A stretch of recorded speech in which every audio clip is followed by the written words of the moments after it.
we'll upload whatever we do into YouTube later. Okay.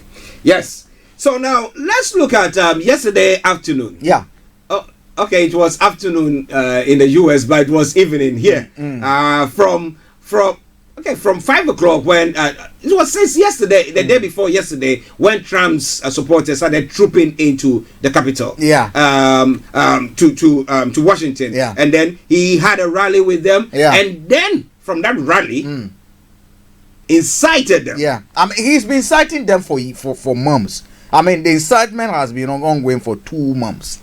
But he escalated it, especially on the eve of the election, on the 4th, which was the eve of the Georgia election, where he actually decided to put pressure on Pence to actually do the unthinkable, because all along these people thought that constitutionally Pence had the authority and power to be able to do something. But Pence started talking on the 5th. Yeah. On the 4th. And on the 5th. And again, yesterday issued a first statement explaining his position to his base. He also will have political ambitions. Is he, putting himself ready to step into contest for the presidency? 2024. Are you getting me? So, what happened yesterday was disgraceful, in my view. Was disgraceful. But looking at Mike Pence's stance, I mean, he knew that, look, this is a ceremonial thing that we're going to do, so I wouldn't have that power to do anything. Yeah. But Trump, during the rally, was saying we are banking our hope on Pence, blah blah blah. And if he doesn't, then we're not going to see eye to eye. He gave them false hope. And I think the other, you see, Trump is not a lawyer. Trump is being advised by people who actually have been paid. Giuliani, Rudy, and all those people. And the other thing is, at any time you see people behaving this way, there's a cartel around them. Yeah. And because of what those cartels are involved in, they dig in so deep that bringing that person out, they holding the person as rope. They try to hold the person down, that because they know moving Trump means that you are dismantling the law. And that is exactly what happens in African politics. Most often the leader themselves will, if convinced, give up. But there are people around them who, because of their own selfish interest, will not, and therefore the leader himself become the person we're calling. But there are powers behind that are controlling it. And Trump is being controlled by, people bigger than I call them invisible hands. Than seen hands. Yeah. So do you think? It's definitely going to fall out with not that it's going to. It's fall out already. Tension started mounting yesterday. The statement. Look, 3 days ago, according to Wire, there was a dinner between the two of them. Now that dinner involved the chief of staff and a few other people. And what they call it, Pence told him that, look, President, I cannot do this. Legally, my role is to be ABCD. It's a ceremonial descent. Constitutionally, our country is built on what they call the freedom of choice as expressed by the people. And constitutionally, I'll be committing treason against the people should I attempt overturning their vote. That is where their disagreement also started. So there was a friction. News went out. Then Trump quickly came. That is, you ignore the fake news. Whatever has happened, and whatever they're hearing between him and Pence, it's part of fake news. So Trump Pence didn't talk, but there was reports. The people reported that there was tension. They flared up at that meeting, but Pence stood his ground, told him exactly, and he left. And Pence is not ready to meet and dialogue again. On that. Then yesterday, Pence issued a very, very strong statement. He did not mention Trump, but that statement was a legal statement, telling the whole world his role. How where he draws his power from. You cannot draw your power from the constitution as a vice president and attempt to avert that. That would be treason. So that statement even infuriated our man the more. But then all this, he started organizing this rally at the, what they call it, the 6th rally about 2 months ago, thinking that trying to take over would disrupt. The main aim, constitutionally, yesterday was a satisfying. If they were not able to satisfy, what would they have what could have happened constitutionally? Could it have been that the president cannot be sworn in, not be satisfied, or satisfy him on a different day can be deemed illegal? There are a lot of legal implications that could have. But I mean, it's sad that people have lost their life. But Trump has again taught us another lesson. I've always maintained, and yesterday on my Facebook page I tweeted, there's one thing that we've always known, that people who are tyrants and dictators, when they get into the at the beginning of their end, they self-destruct. They are like rockets. Either they are done rocket. When they go back, I'm not talking about the SpaceX rockets. I'm talking about the ones that NASA produces. They go up when they are re-entering the Earth atmosphere. They self-destruct, and then there is that is it. They might have gone high, but when they come in, when the time to come down, come closer, and they self-destruct, and that's what Trump has done. He self-destruct. Trump can never ever contest any election in the US and win. No, you're saying that. What about 70 million people it's who not voted going to happen. for Actually, him? the fact is that the Republicans will not allow him. Can they? Yes, it's done. It's done. Because can you just imagine? Because I mean, the GOP, where the Republican headquarters, they will split. They said they put the sent a pipe bomb. Yeah, I think well. Trump is done. Trump is done, and he should be thankful to God. They say George Bush issued a statement yesterday. Mitt Romney made a very powerful statement on the floor yesterday. The now minority Senate leader also made a very statement. And if you look at the choice of words that they use, every choice of word is insurrection, which is against the Constitution. Will Trump be charged? We do not know. So that's the question that was coming to. Like, when he leaves office, should he be charged? Trump might not even stay in the office for the next 2 weeks. Anything is possible. No, but if they want to what term do they use to get him out of office? Impeach him. Once again, I mean, it takes a bit of time for to sit and deliberate. The Democrats now control both houses. Well, constitutionally, does it take a day to impeach or a week? They can fast forward everything. Do not forget what he's done yesterday. He was lucky that he issued that video statement. Had it not been that, or had he not ordered the National Guard, that would have been a breach of Constitution. Now, when it comes to the National Guard, he didn't order them. It was the defense. It's something. Who else? They put up a statement. What the secretary, what they call the press secretary, put out a statement that president has asked that they shoot. Because power was slipping out of his hands yesterday. And now, if Pence decides to be diabolical, Pence can summon a cabinet. And then they can talk about him. They said that he's not capable and they get him out. And yesterday, what became even scary was news that one of his close allies was saying Trump is legally insane. That mentally he's not stable now. That is a very, very serious thing to look at. Well, he wants to come to the to Scotland. Golf. We're in a lockdown. Winter and then a lockdown. Even Prince Harry has not been allowed, or he's not coming for his royal meeting because of the lockdown.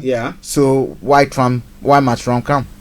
He's the former president of the United States of America. And if you're looking at Boris Johnson, the statement Boris Johnson made yesterday was very, very strong. The way he referred to what disgraceful is departing from his old friend. But he fell short of, saying that Trump should call his people to order. But you cannot be interfering in other nations' affairs directly. No, interestingly, we had Turkey.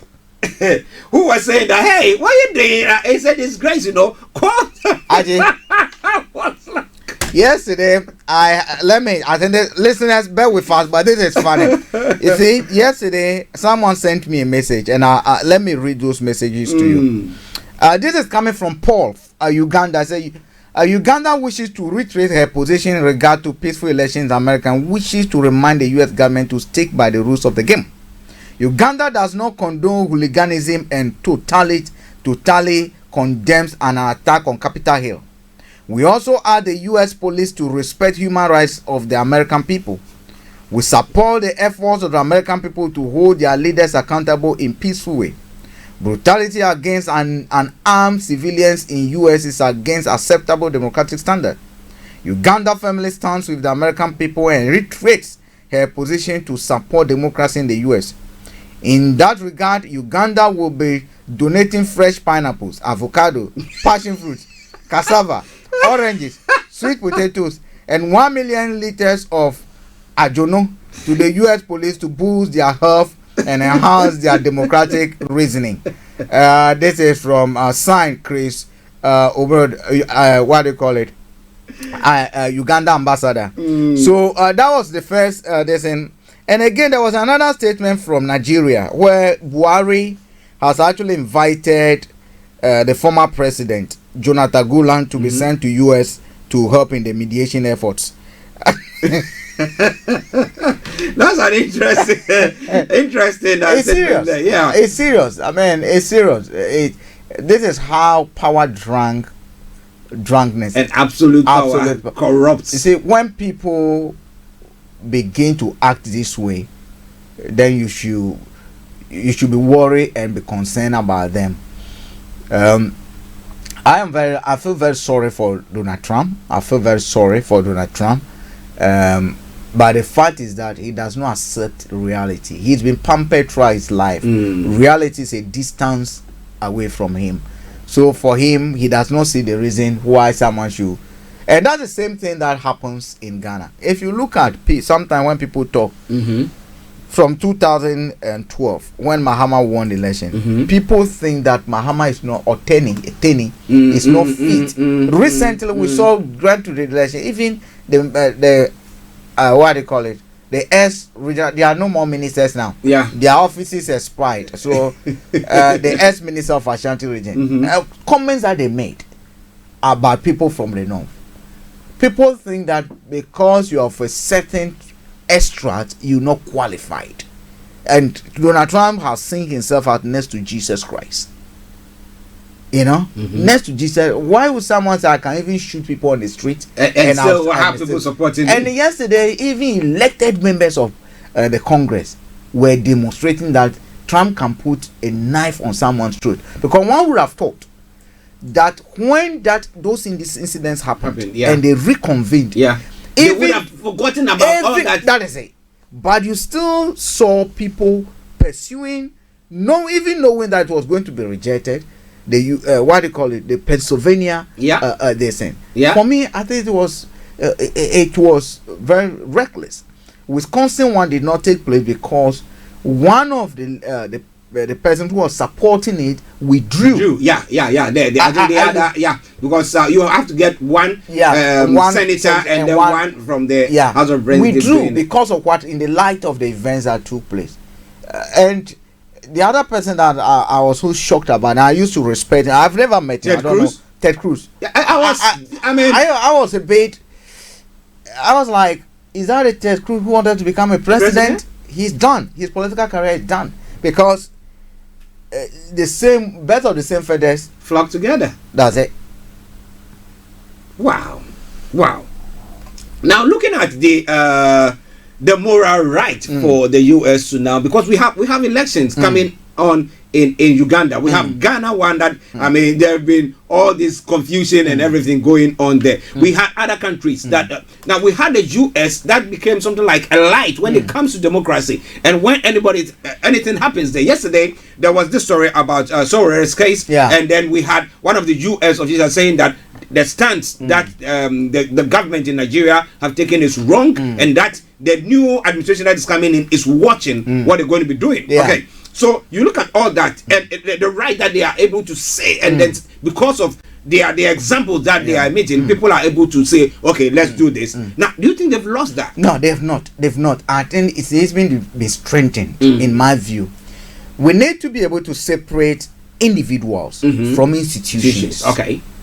And then we should also know that separating individuals, separating institutions, there's something that governs each of us, which is Constitution. And for me, I respected American institutions yesterday. If for nothing at all, I think their democratic credentials has been enhanced. Because actually, Trump might not be the first or the second person to do, the last person to do this.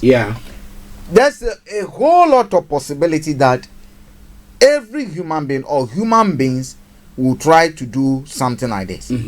Now, when it comes, what is the capability and the capacity that the Constitution has built, an inbuilt capacity to be able to withstand some of these things?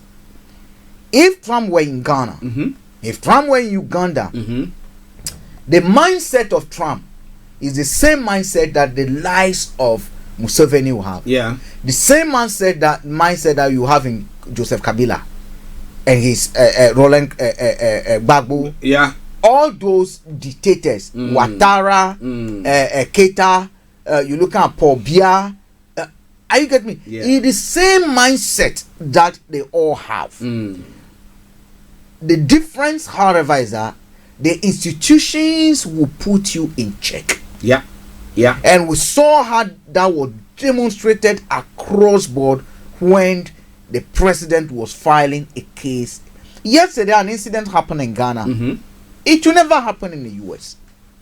Now, MPP went to court to challenge the nationality of Kwesi, one MP that was elected to serve on the side of NDC. Now, this issue has been called for some days. Monday it was adjourned for ruling yesterday. NDC anticipated that there was going to be a ruling that might not favor them, and therefore, by the rules, you can appeal. So they were ready with an appeal. Mind you, on the Techima issue, the judge who ruled the Techima issue not to grant an injunction to the Techima MP said that by law, the people of Techima South need to get a representation. In Parliament. Therefore, he cannot deprive them of that. They will look at the substantive issue. The same Ghana law, the same rules. Another judge yesterday denied or attempted denying the people of Asim South, Asim North, the MP, the right to represent their people. Rule of law. One says you can't, one says you can. And the interesting thing also about it is that when that judgment was handed down, the NDC attempted filing an appeal. The court clerks, the secretary, all those who take the document, they all ran away. They locked the office. In fact, the clerk was chased, and when he was brought back to the court to come and serve the petition, the person to open the office has also absconded. So as at 3 o'clock, the court yesterday, where to file the petition, they were. What time do the courts close? No, that tells you how diabolic the system is. That can't happen in the US. And that is when we talk about institutions. Now someone is being pushed to act illegally, and for them, their position, they are not responsible for what they are, or basically their actions don't matter. Their actions are subject to the commands and wishes of someone out there. In Parliament yesterday, it was a it was a concert party. Are you getting me? Last minute, invisible hands delivered what they claim was a judgment that has been served on the clerk of Parliament not to allow. By law, the clerk of Parliament might receive original copies of the judgment. It was a photocopy. That was somebody printed something from their home and brought it. By law, it was a bailiff that was supposed to serve. They could not produce the details of the bailiff when he arrived. He might be concocted. No, he only read the name of the person who signed this, what they call it, the order. That doesn't conform the law. Are you getting me? So, but if you look at what happened in the US, for me, it has helped strengthen their democracy. Okay. And you look at the bipartisan condemnation, where even the former president, George Bush, they all issued serious statements. Look at how the institutions have acted. Google pulled down those videos. What they call YouTube pulled down those videos. Facebook moved to suspend the account.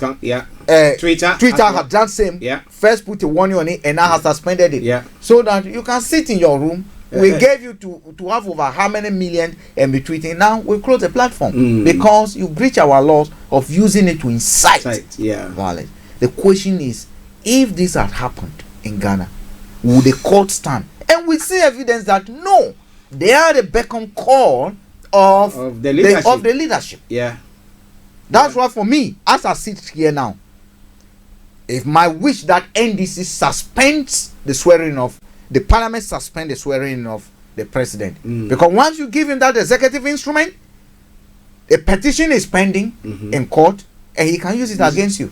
And if I were the one, I'll put a motion down to make the chief justice the interim president until the court is held. Somebody would say there's this saying in Ghana that if they are selling power and they say bring your mom or bring your dad in exchange for that, do, because once you have that power, you can use that same power to release them. That is it. So you now have to look at our institutions, and so American what they call democracy, for me, it has stand the test. It has been stretched. It's like elastic that has been stretched to unimaginable limits. That, I mean, basically, just imagine that Baumia had the ability or the opportunity to accept to certify Mahama as the president. No. Let's pause for a minute. Just imagine that Mahama has been elected, and we have a system that Baumia was going to certify, what do you call it, the results, and accept that Mahama is the president and Nana Jane is the vice, and Akufo-Addo is breathing on his neck. Reject it. What would have happened yesterday, especially when they have majority at the Senate? There will be some ballot papers or whatever they get missing. We're going to even play a video. You even saw what happened in Parliament when the whole chairman Samboso instructed a ballot paper to be stolen in Parliament, snatching a ballot in Parliament.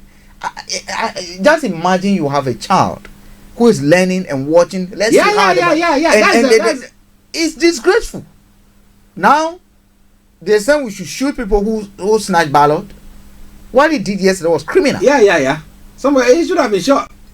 Well, listen to Starr Radio UK. Interesting times around. 20 minutes to 12 the time. Now, what does this mean for Trump's legacy? If this is the at long last, have you left no sense of decency moment of Donald Trump? It arrives as they are cleaning up blood and broken glass in the U.S. Capitol. As the afternoon stretched into the evening and the police finally secured the U.S. Capitol, a growing chorus of voices from the left and right condemned the violence. It was not surprising that Democrats, like soon-to-be Senate Majority Leader Chuck Schumer, laid the riots at the feet of the president. More noteworthy, however, were the Republicans who followed suit, and the condemnation were not limited to Trump's reliable inter-party critics. Senator Tom Cotton of Arkansas, who frequently sides with the president, also spoke out. It's past time for the president to accept the results of the election, quit misleading the American people, and repudiate mob violence, he said. First Lady Melania Trump's Chief of Staff Stephanie Grisham and Deputy White House Press Secretary Sarah Matthews both resigned in protest. And there are reports that more administration officials will head for the exit in the next 24 hours. That's integrity. People are protecting their integrity and they are not serving. They are serving the Constitution of America and American people. You might have appointed them. Look at what happened to even the Attorney General. Yeah, Are you getting me? Look at what happened to the Attorney General. He resigned. I mean, he can't step in because the pressure that was coming on him to step in and do something unthinkable, it's not there. And that is where, actually, for me, what has happened in US is a good lesson to us. That look, when you profess to be practicing democracy, expect some of these stretches. Expect some of the. Don't expect anything that is going to be smooth. It might come. You might have situation, and the same thing happened in Ghana. Yesterday, John Boydu was on TV, on radio, saying, "Look, Maikwe, they've nominated Maikwe as the speaker. Afenyo Makin as the first deputy speaker. Something if NDC play, even the second deputy, they will not give it to them. They will give it to." Are you getting me? People speak and talk as if they are lords unto themselves. Now, when it happened, he was even begging. He went begging, as Sierra Keti and other things, to lobby so that the deputy speaker position be given to MPP. Oh wow! The invisible hands of God, so you can't control it. Okay, listeners, interesting. But you look at the comments that have come from various parts of the world. I mean, with what you were reading, I know some of them were jokes, but look at all those things. And if you take a country like North Korea, now can the US criticize them now? They can't criticize them because actually, at the end of the day, North Korea will control institutions. It is about individual control of institutions. Okay, if you look at, take Uganda. Okay, the president controlled parliament, used and manipulated parliament to extend his term of office, manipulated parliament to lift the ban on the 75-year age limit that was imposed. Look at what happened in Togo. The president used his power to control parliament to pass a law that excludes him. So until he dies, the 2-term limit will not kick in. Are you getting it? Look at what happened in what they call Cote d'Ivoire. Ouattara uses manipulative power to interpret the court, to use the court to interpret the constitution in his favor. You look at what happened in Ghana. The president used his power to bully some bills through, even including a Japa deal. Yeah. Are you getting me? North Korea would Kim. Who can withstand? Okay, let's assume someone say no to Kim. What would have happened to them? If you let the dogs, didn't he let a lion or something, dogs eat his ankle or something? Here in Ghana, you say no. Even 3 days ago, our friend was nearly killed. Black Rasta. Yeah. Just because he's criticizing Akufo-Addo. Look at what is happening in the US. Even people who dine with him, my parents at a dinner told him, no. This is illegal. Constitution first. But in that part of the world, North Korea and other things, the president's wish, his dream is law. We pretend to have law that rules us. Should Akufo-Addo dream today? No, he's not a president now. When he was a president, should he dream and say, Akufo-Addo, you know what? I want Sister Charlotte as my next wife. Actually, you'll be killed and your wife will be taken away. That is it. Their wish, their dreams are law. That is the difference. We pretend to have law that governs us, but the law is an ass and they can twist it to meet their needs. That's what they do. So for me, you can't compare what happened over the years. Yeah, we might have seen this stretch by mobcracy yesterday and other things, but actually, in the end, the institutions prevailed. Yeah. And for me, that is what we must learn from them. Yeah. Okay. Listen, as it's Starr Radio UK, 40 minutes to the top of the hour. It is the Thursday edition. Did I say Wednesday again? I wanted to go back to Wednesday. No, we don't want to go back there. What happened yesterday was appalling. It's the Thursday edition of the morning show, and we will be opening the lines in the next 14 minutes for you to add your voice to the discussion. So wherever you are, don't you just go away. Continue to stay with us. Stay with us. Share the broadcast with your friends and loved ones. Now, when it comes to the African continent, once again, now South Africa's health ministry has said that the country will get the first 1 million coronavirus vaccine doses from Serum Institute of India in January, and an additional 500,000 doses in February. Priority will go to 1.25 million healthcare workers, both in public and private hospitals, and a statement has said. So you see them also now trying to bring in these vaccines to help them because of the new strain, the new strain that they have there. However, World Health Organization has said that the new strain is still the vaccine is able to work on the new strain. So that's good. That's good news. If it's proven that the new strain can still, the vaccine is still effective, then we thank God, because that was the worry, that if it is not effective, then we do have a big problem. But with South Africa doing that, we know Nigeria is also trying to get some vaccines coming through. I think also in January. But what about the other countries? Ghana has indicated that by March. But again, politically, we are in uncertain situations as we speak.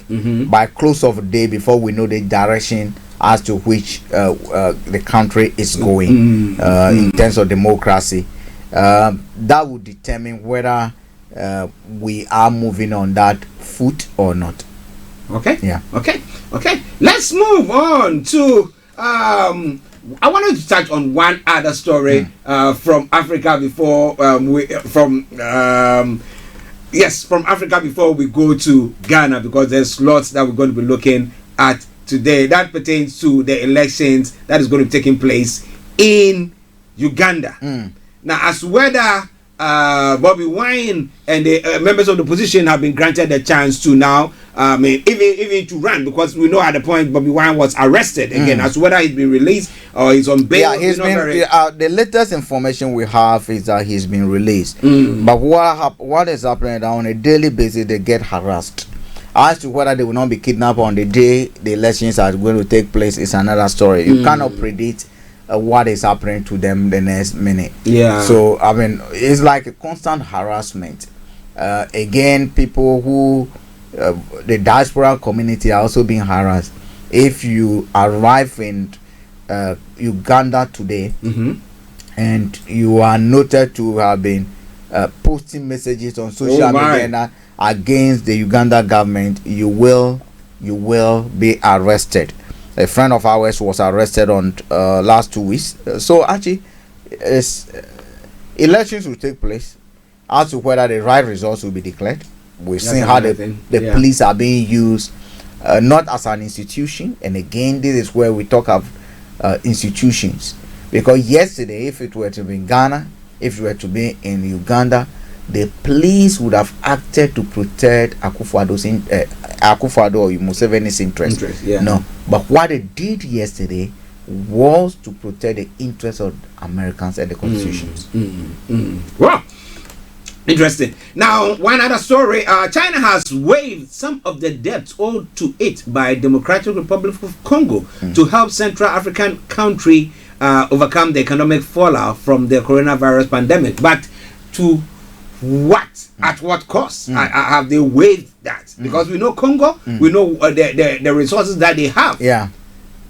Is this something that we need to get the World Bank, stretching it all out for all the African countries, especially with what we find ourselves in? Actually, you see, when there's nothing like free gift anyway. So anytime the free things are being announced, know that something is behind. It might sound good, but what are we giving it? But you see, get to a point where you have no option but to open your arm to and allow. You see a snake coming to you, but you know that snake will come with a bit of what they call it, a bit of relief to actually swallow the mice in your house that are chopping the ole or consuming the only maize, the only corn. So sometimes you allow the snake to come in. So, but when it's finished eating that and then it turns on you, then you will know. Okay, listeners, it is Starr Radio UK. We hope that the election takes place in what do you call them, in Uganda peacefully. I think it's taking place on the 17th. Yeah, we hope that it goes on peacefully. And if the Democratic Republic of Congo are having a debt-free season, we hope that the leadership is going to use whatever relief that they have gotten out of it judiciously, so that the people of the country can actually enjoy. And what are they paying for that free gift? Well, Frank has said it. It is Starr Radio UK. Now, let's have a quick break. We come back. Osei Wusul elected first deputy speaker. Femina MP is second deputy speaker. I will say fairly, Bagbin. MPP shocked as Alvin Bagbin is elected speaker of parliament. Interestingly, we've been playing a video as well. Carlos Ahingra snatches a ballot paper in parliament. Where was it going to? Yeah, everybody knows you. It's not like you had lots of people. So if you run away with it, what happens? I wish you ask Semen Chaboto, but I think Semen Chaboto, acted disgracefully yesterday. Because again, that is where we talk about how people act. Because that command to snatch the ballot balls was given by Semen Chaboto. Someone who until yesterday was the majority leader. Yeah, has been in parliament from the beginning of the Fourth Republic. The longest serving. This is the 8th time that he's been sworn in. Are you getting me? He was instructing Carlos to snatch the ballot paper. For me, it's disgraceful. I can't. I'm trying to imagine. Frank, snatch that thing. No, everybody knows that it's you and I. You see on the video when he called in Carlos and was actually directing him what to do. You can't hear the audio, but you see him pointing and then tap the person who was actually obscuring his visibility or who obscured Carlos' visibility to where the ballot are being cast. Tell him to move.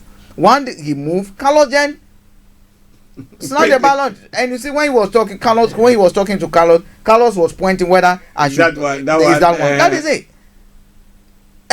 Video evidence. They've forgotten that now cameras are everywhere. And it's disgraceful. Well, it's disgraceful. We'll find out whether he can be prosecuted. I wish Carlos can be prosecuted. Because if, for instance, we're saying that snatching of ballot papers is a criminal, or ballot box is criminal. In fact, that is the issue we have at Techimasaf. That is the issue we have at Seshiri also. Are you getting me? That's the issue that happened at Senegal. In fact, to a large extent, the chaotic situation that we have now is as a direct result of ballot snatching and ballot paper snatching. Okay.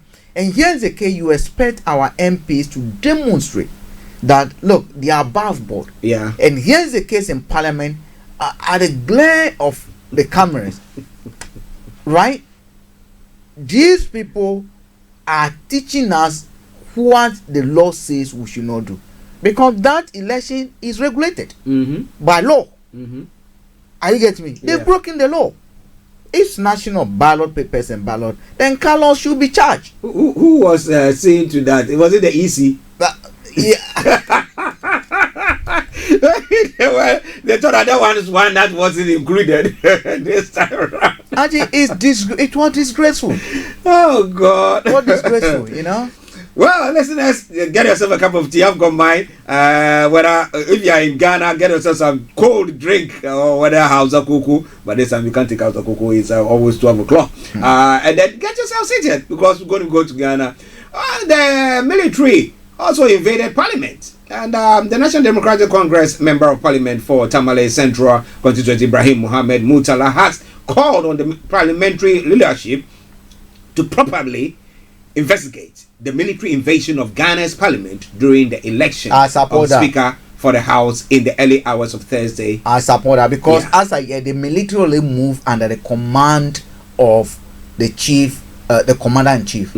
As at the time the military moved, there was no commander-in-chief in place. Yeah. So under whose command?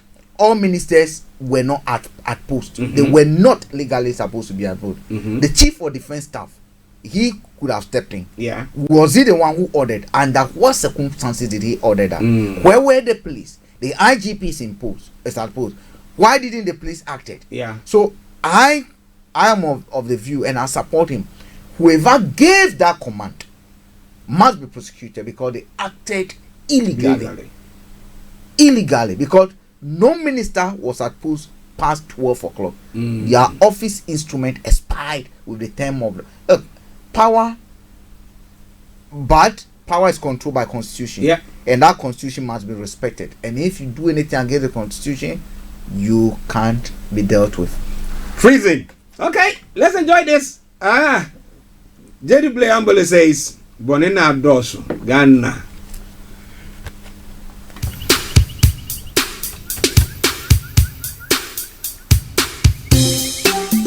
Oh, Eja Onyami, Wamba, for a bread.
smartphone.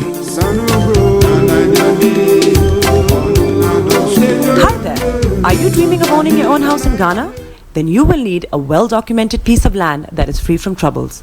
I highly recommend My Africa Property for any size of land that you will need. With My Africa Property, lands are available in Prampram, Sopoli, Tohinia, Ogome, Dodova, Winneba, and many other locations at affordable prices. These locations are about an hour away from the airport, only 35 minutes from the motorway, 10 minutes drive from Central University College, 10 minutes drive to the beach, and close to Prampram Senior High School and Ghana Men's Soccer Center of Excellence. For more details, visit our website www.myafricaproperty.com or call our UK office on 0208 123 2523. For our US and Canada offices, call us on +1 585 184 994145. You can also email us at ghana@myafricaproperty.com. Hello, lovely listeners. Tune in to the renewed show with Charlotte. Make it a date to listen to me this and every Thursday at 5 p.m. on Starr Radio UK. Tune in to an hour of power, an hour of encouragement, an hour to inspire you to stay positive and strong in this season. See you there and listen. Hi guys, this is your friend Uruj from SendWave. SendWave is a money transfer app that is used by people all over the world to send money to their loved ones in Africa. With SendWave, you can send money to Ghana, Nigeria, Kenya, Uganda, and Tanzania. And the best part is, SendWave is absolutely commission-free. Our exchange rates are excellent. You can see for yourself by checking them out on our website. So how do you use SendWave? SendWave is an app that you can download onto your phone from the App Store or Google Play Store. The app is free to download. After downloading it, just open the app and enter your name, email, and phone number. That's it. You're good to go. Make sure you use the promo code SR. S for Star, R for Radio. This promo code will give you £5 free credit to send to Africa on your first transaction. Your money will be delivered to your recipient within seconds. Feel free to call me on 0749 7377 647 at any time. I'll be happy to tell you all about SendWave and help you in any way I can. Remember to use the promo code SR for £5 free credit.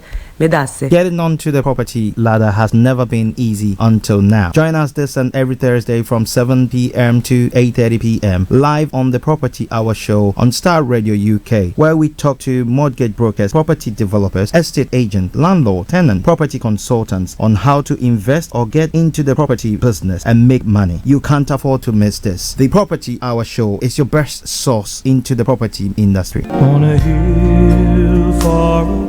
Listening to Reverend David Peterson. Welcome to Led by the Spirit. Myself, Reverend David Peterson, the youngest black Anglican priest in the UK to date. Come on, somebody. And the spiritual aide to the Prime Minister's advisor. Wow. This and every Wednesday from 7:30 p.m. on the Led by the Spirit program on Starr Radio UK. Welcome back to the program. It is Starr Radio UK, your favorite African and Caribbean radio station in London. The 8th Parliament has been inaugurated. Investiture of President Akufo-Addo. I think, I can see people seated. So, yes, we'll be bringing you some take on that. So, I think that is going to go on. We'll be monitoring it quite closely, and then we'll let you know. But behind the scenes, we were having a chat, and let me go back to my colleague, Mr. Frank David. Yeah. Now, Frank, now we were looking at some, we were doing some permutations. Yes. If the NDC decides not to come into Parliament, and the Speaker is not there, that means that the President cannot be sworn in. But maybe the deputy, if the Speaker is not there, the deputy can come in. The wise thing for the NDC to do will be to come to, because motions must be moved. Okay. You cannot just start a business meeting and then move on. You can't just move into Parliament and sworn the president. There must be a business, and by law, president must be sworn in before Parliament. Now, Parliament also has a quorum, so 1/3. If 1/3 of the people are seated, it forms a Parliament. Now, there are two things that could happen if NDC really wants to trouble MPP, and for me, I see no reason if they want to, they shouldn't do it. Looking at how the political terrain has been, it will be for NDC to go to Parliament, and then raise an objection, because they have to debate and make sure that they are ready to allow the swearing of the president before they invite the president to be sworn in. Okay. Yeah. So what could happen is, if they really want, is to raise a motion and object to the president being sworn on the grounds that there's a petition pending. Now, what does the Constitution say if there's no president and there's no vice president? What do you call it? The Chief Justice gets sworn in, so they can. I mean, the president will be ready. Can be ready to be sworn in, but Parliament now has power to determine whether he's sworn in or not. Okay. And if NDC wants to do that, they can do it. Okay. Yeah. Okay.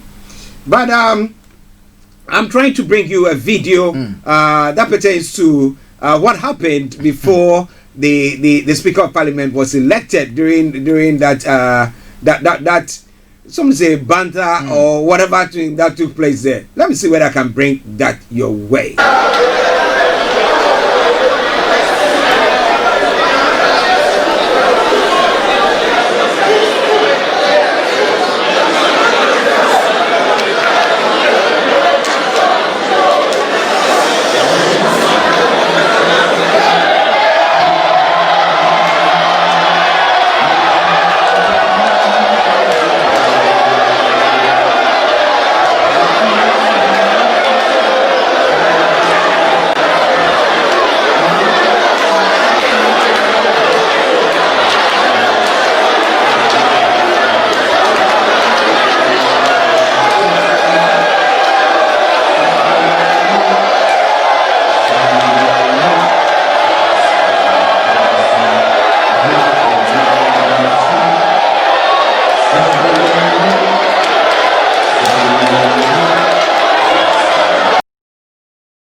Now, so that was what happened in the Parliament of Ghana late last night. And we had one of the parliamentarians trying to snatch a ballot paper and then ran off with it. But how he was beaten, I mean, there was a proper punch up there. What he did was illegal. I mean, what he did was totally illegal and unacceptable. And for me, I think the police should have even picked him out of the house yesterday. Yeah. But do you think that that's the reason why the military had to come in? No, they thought that there was a bit of unrest? The military had come in long ago before that time. Okay. Yeah. Okay. All right. Now, we're also understanding that the president, the vice president has arrived for the swearing in. But let's see if it's going to happen. Will the swearing in happen or not is another question that we are asking and we are looking at. But it is Starr Radio UK. 10 minutes past 12 the time. The lines are open. The numbers are 0208 133 2257 or 58 0208 133 2257 or 58. If you're in US or Canada, it is 001 718 303 2737 001 718 303-2737. You can WhatsApp or text us 07539661744 07539661744. Our Twitter handle is Starr Radio UK and email address is info@starradiouk.com. Yes, get in touch with us. But you can go to our own apps. If you've not downloaded it, download it. Yeah. It is for free, and listen, watch us, and interact with us on that platform as well. But let me go back to Frank. Actually, yes, we understand NDC is nowhere to be found in Parliament as yet. NDC is nowhere to be found in Parliament as yet. The Chief Justice is seated, but NDC is nowhere to be found in Parliament as yet. We we are students of politics, so let's continue to follow. Maybe they might be somewhere in the house, but not in the chamber. So who knows? Maybe they are now thinking and taking the plans that has to be taken. But interestingly, first of all, we know the investiture is going to take place. Might take place. Looking at what's going to take place there. Now, Albert Bagwin as Speaker of Parliament. How do you see him? Actually, he's someone who plays both sides. That he's a left footer and a right footer in football terms. He's a diehard NDC. He's been, I mean, one of the longest serving, the very close friend to what they call it, Seaman Chabos Bosu. He cuts across. I know very well that when Kufuor was in power, there are times that Kufuor will need the support of the man. He is a tool that has always been used. Okay. No wonder probably he had a vote or one sport ballot came from MPP, which actually resulted in him becoming a speaker, because the results was 38, one sport ballot, and 36. 138, 136. 138, which means that someone voted with the NDC, and then 137 did not materialize because we had one sport ballot. So we have a sport ballot in Parliament. And was it deliberate? Actually, invisible. You and I were not there. You and I were not there. So. Well, in an acceptance speech, he said, "I will submit myself to the will of the House and pledge to serve my dear country and all Ghanaians fairly, and to the best of my ability. I will also conscientiously discharge my duty as Speaker of this Parliament." So you look at his position. He was once one person who was aspiring to be a flag bearer for the NDC, and it didn't go well. Yeah, I remember he had a bit of a banter with former President John Mahama, let me put it that way. But looking at all that, do you think that the NDC have put that thing all behind them and they are actually they nominated him? They nominated him. So I mean, politics, internal politics always happens. Once it's over, I think the party comes together, and I do believe that they wouldn't nominate him if they were not confident that he would deliver for them. Okay. The former president has issued a statement. Let me bring it to your attention. He said, "Congratulations, Right Honorable Agben Suma Kingsford Bagwin, on your election as the Speaker of the 8th Parliament of the Republic of the 4th Republic, of the Parliament of the 4th Republic. The events of last night, stretching into the morning of the 7th of January, have been both a great occasion for Ghana's democracy and at the same time a day of infamy, which will go down as a low point in our democratic practice. The election of Speaker Bagwin affirms what a great democracy we can build for ourselves and how dialogue and consensus building can make us even stronger as a nation. The attempt to snatch ballot papers by the MP led for Tema West and the invasion of the chamber by the armed military personnel are images one had never expected to see in our 4th Republic Parliament. Our 4th Republican Parliament. The recent use of the military in civil democratic process has become a major worry and gives the impression that this administration is continually seeking to resurrect the exorcised ghosts of our military past. Parliament must conduct an investigation into the two incidents and exert appropriate sanctions. Congratulations to the leadership of NDC caucus and the caucus members for your dedication and commitment. Yes, that is from the former president of Ghana, John Dramani Mahama. Okay, he is challenging the results of the presidential election in the Supreme Court. So we'll hope to see what happens. Now let's come to the first deputy. Yeah. Okay. Osei Wusu. Osei Wusu. Yes. How do you see him? Well, I think he's been at the leadership position before, so I think he's learning the trade. So I think he's a strong MPP member, and I think he will deliver. And interesting, I think was he nominated by the NDC to take that position? Interesting. Why didn't they nominate Che Mensah will remain the minority leader. Okay. Yeah, minority leader. Okay. And who is the majority leader now? NDC should be majority now. Yeah, because they have what it is. Once you're a speaker, a deputy speaker, you cannot sit with the bench. Okay. You cannot sit with your people. Yeah. So Actually, there were tactical games that was played this morning. Mm-hmm. What NDC have done strategically is they've reduced the voting right.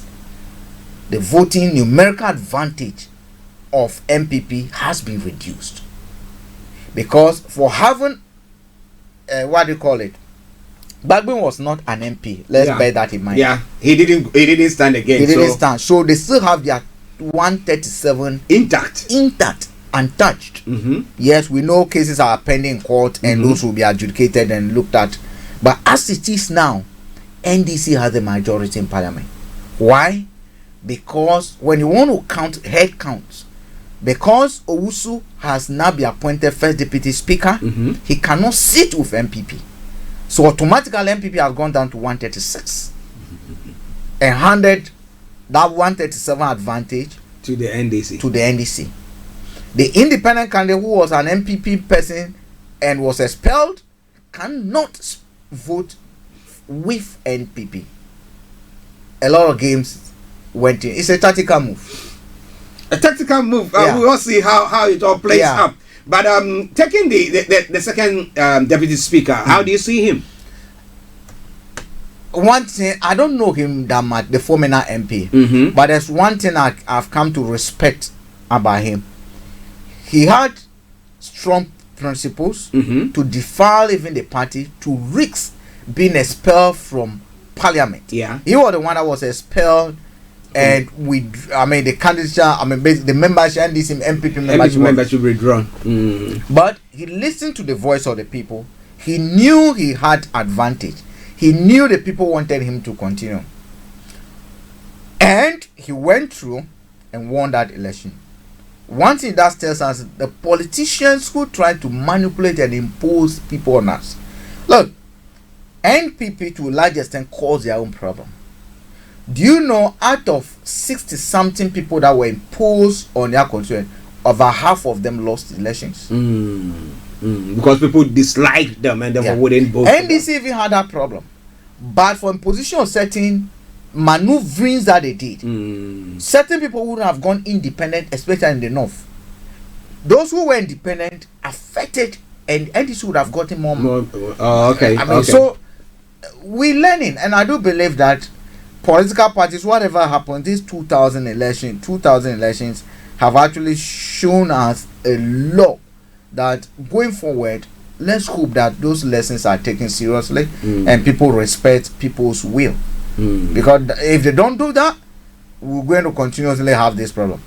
So you look at those primaries that they do. I mean, they normally have a group of people who go to vote. So it's not all the supporters who are allowed. I mean, it's either registered members who go to vote. Do you think that they need to change those things? Because actually, you see, one thing, it's good to expand the what do you call it, democratize and basically make a lot of membership vote and elect this. I was discussing something with someone and I argued that, look, if it gets to a point, and I was speaking to an NDC friend of mine, if it gets to a point and a party cannot be confident enough that it was executive, because NDC has ward executive, branch executive, constituency executive, and all of parties have their branch executive. One would have assumed, actually, if I'm in credit here and there's election now, I belong to Labour. I don't need money, I don't need a lot of staff, I don't need a party to appoint a different leadership at that grassroots. We take responsibility, man the ballot, and everything here. But if it gets to a point where you see that elected officials at that level cannot still be trusted or cannot be relied upon to be those who basically police the voting process, managing the ballot, manning the ballot, ensuring that, then we have a problem in our democracy. Then we need to start asking, how do those people get their positions? Do we elect them so that they can then use their vote to elect people at the above? So if I want to be chairman of NDC, do I start manipulating the results at the ward level, knowing that a select few will go to elect the branch leaders, then the select few go to elect the constituency? So if I can control the grassroots, the voting rights of the grassroots, it means my position as a chairman is almost certain. Are you getting me? We blame our leaders. The question is, those of us who take money to go for those positions to do people's bid, it comes back to hurt us, then we begin complaining that our leaders are not doing that because they paid you. They paid you to vote for them. They also need to. So if NDC executive who has spent so much money, MPP approach and say, look, tell us how much it costs you. It costs you. You say $1 million to be able to. Okay, look, it's 10. We'll multiply 10. Do our bidding. Don't blame them. They've made an investment. Yeah. So I will always go back to the failure of the electoral commission to police political financing. How we finance our political activity. If we are not able to have control over that, a lot of corruption will happen, and we'll still have unprincipled politics being practiced on our continent a lot. Well, listen to Starr Radio UK, your favorite African and Caribbean radio station in London. Bringing our time now to 12:23. As I announced, the lines are open. But let me read a bit from Ben Efson. He's revealing why MPs voted for Alban Bagman. Okay, he said, despite having the advantage of the declared support of an independent member of parliament, giving them a figure lead, the New Patriotic Party lost its bid to have their candidate elected for the 8th Parliament Speaker's position. Now, according to the popular Ghanaian pollster Ben Efson, Alban Kinford Sumani Bagwin beat Professor Aaron Michael Quay in the race due to his character of fairness and firmness, which he has exhibited over his 7-term period in Parliament as an MP and as a second Deputy Speaker at some point. So I don't agree with him. I don't agree with him, sir. But he's making an assumption that he does not know. It's a wrong assumption. NDC had 137 people in Parliament. That's the member they have in Parliament. Yeah. Kingsford, the Speaker of Parliament now, hasn't got a vote. NPP had 137. There was one needed. What says that it wasn't an independent candidate who voted? Because he's not an MPP member. So to be making those word assumption, aspersions and other things, it's wrong. It's neither here nor there.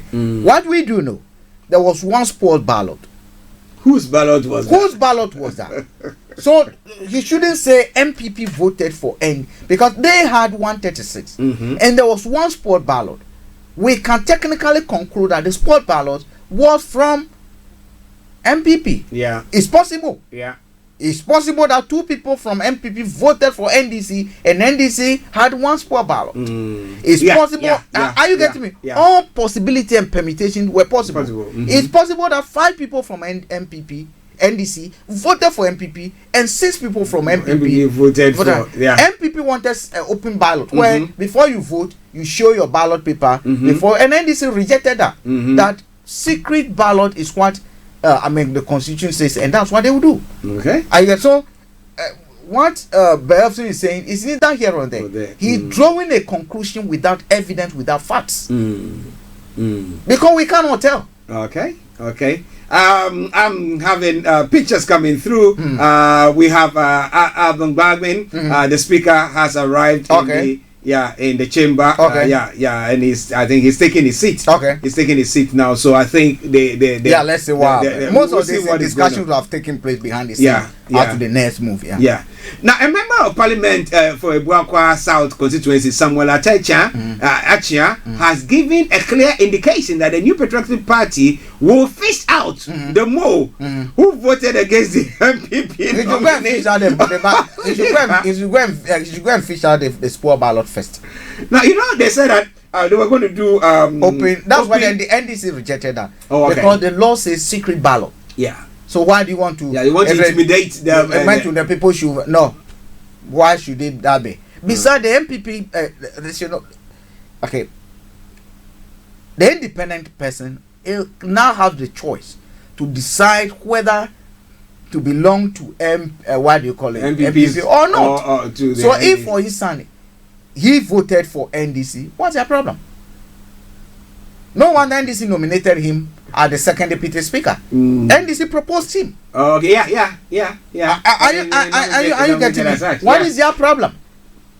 They said they didn't want to work with him. They said they didn't need him. No, Look, we've had a precedent like that before. You will recall KJB. There was this MP called what they call it, Rashid Bawa. Yeah. The former education minister, deputy education minister. He was an NDC MP. He was an NDC MP.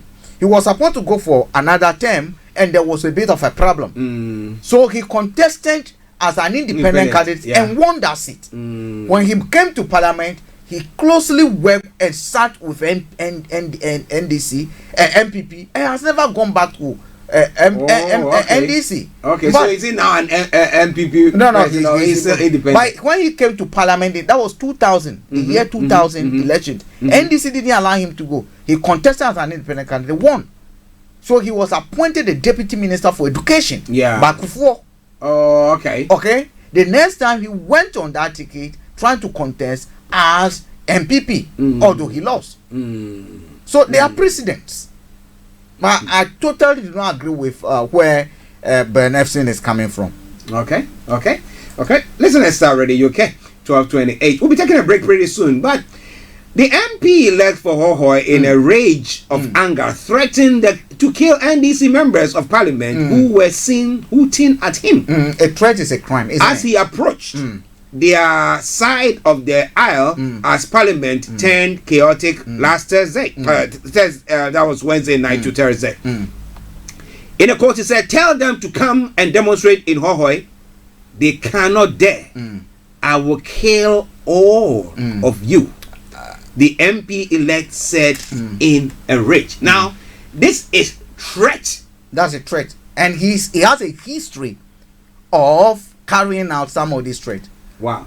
You will recall last 2 weeks when a court bailiff from the whole court was sent to go and serve him. Yeah. His boys beat and the judiciary up today has not said anything. Are you getting it? So I think it's something the police should look at if they really want to be fair. I don't know what is going on in our parliament. What are those people that we are calling? What do they call them? Honorables. Are real honorables, or I mean, they just do things. A statement that they make. I mean, if it is part of the world, he will be out. Oh yeah, you'll be out. No, I mean you'll be out. You'll be out. You know. Okay. Speakers arrived. Yeah, speakers arrived. We will be bringing you more comments from there, but now bear with us. We take a quick break and we come back to you this afternoon. Exactly at 5 o'clock, Charlotte Odum will be coming your way with a renewed show. Should we switch to that place? Yes, I think we're going to take a break and we'll switch to Ghana for you to follow proceedings from there. But bear with us. It is Starr Radio UK. Hi there. Are you dreaming of owning your own house in Ghana? Then you will need a well-documented piece of land that is free from troubles. I highly recommend My Africa Property for any size of land that you will need. With My Africa Property, lands are available in Pram, Sopoli, Tohenia, Ogome, Dodova, Winneba, and many other locations at affordable prices. These locations are about an hour away from the airport, only 35 minutes from the motorway, 10 minutes drive from Central University College, 10 minutes drive to the beach, and close to Pram Senior High School and Ghana Men's Soccer Center of Excellence.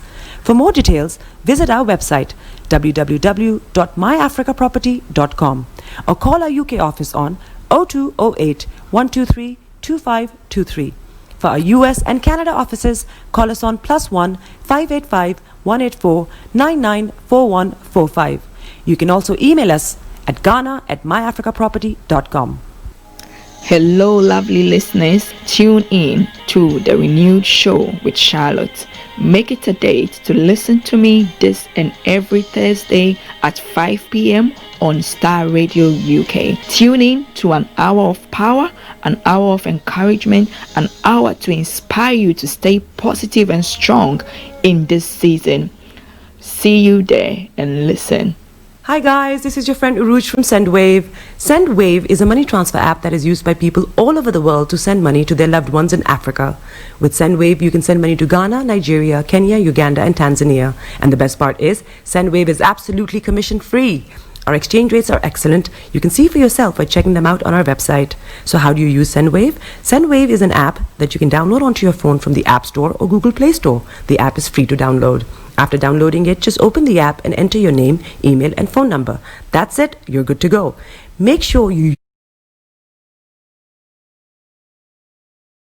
and to accompany me to usher in His Excellency the President-elect.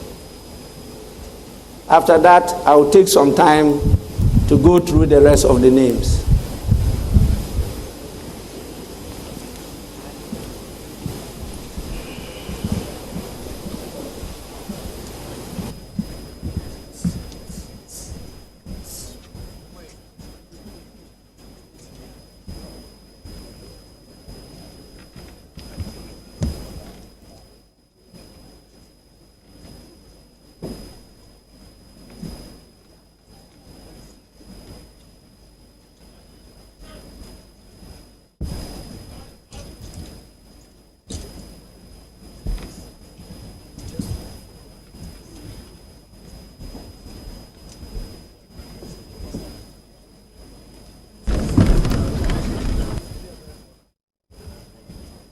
So Parliament is basically in session for the swearing-in ceremony this afternoon. We've seen the Speaker acknowledge the presence of some dignitaries, but he's just announced, and we see him marching out to usher in the President-elect for the ceremony itself to begin. This is our coverage of this presidential inauguration. The President-elect Nana Addo Dankwa Akufo-Addo will be sworn in today for a second term, and the NDC flag bearer and the candidate going into the 2020 election, of course, John Dramani Mahama, has disputed the election that saw him being declared as the President-elect. He's gone to court, but in the meantime, the ceremony is going on. Of course, this will happen just as it happened in the 2012-2013 election petition. We will continue with the processes until the courts either overturns the result or affirms what has happened. So today, this is what we're witnessing. President-elect Nana Addo Dankwa Akufo-Addo being sworn in for a second term, another 4 years if the result is not overturned. There are many dignitaries witnessing this today, but this was definitely coming after the drama this morning that we witnessed throughout, overnight, at dawn, and this morning really going into the afternoon for this ceremony. We will take you back there. Let's listen in to what's happening on the ground.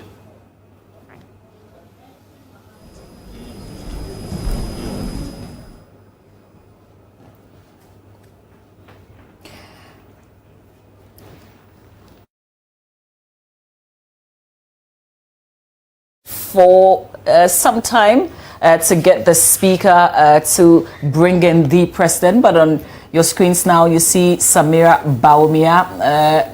We can't say Vice President, Second Lady yet. We have to wait for this event to confirm, and then we can begin, I guess, to call the substantive names or titles that we've given to these officials.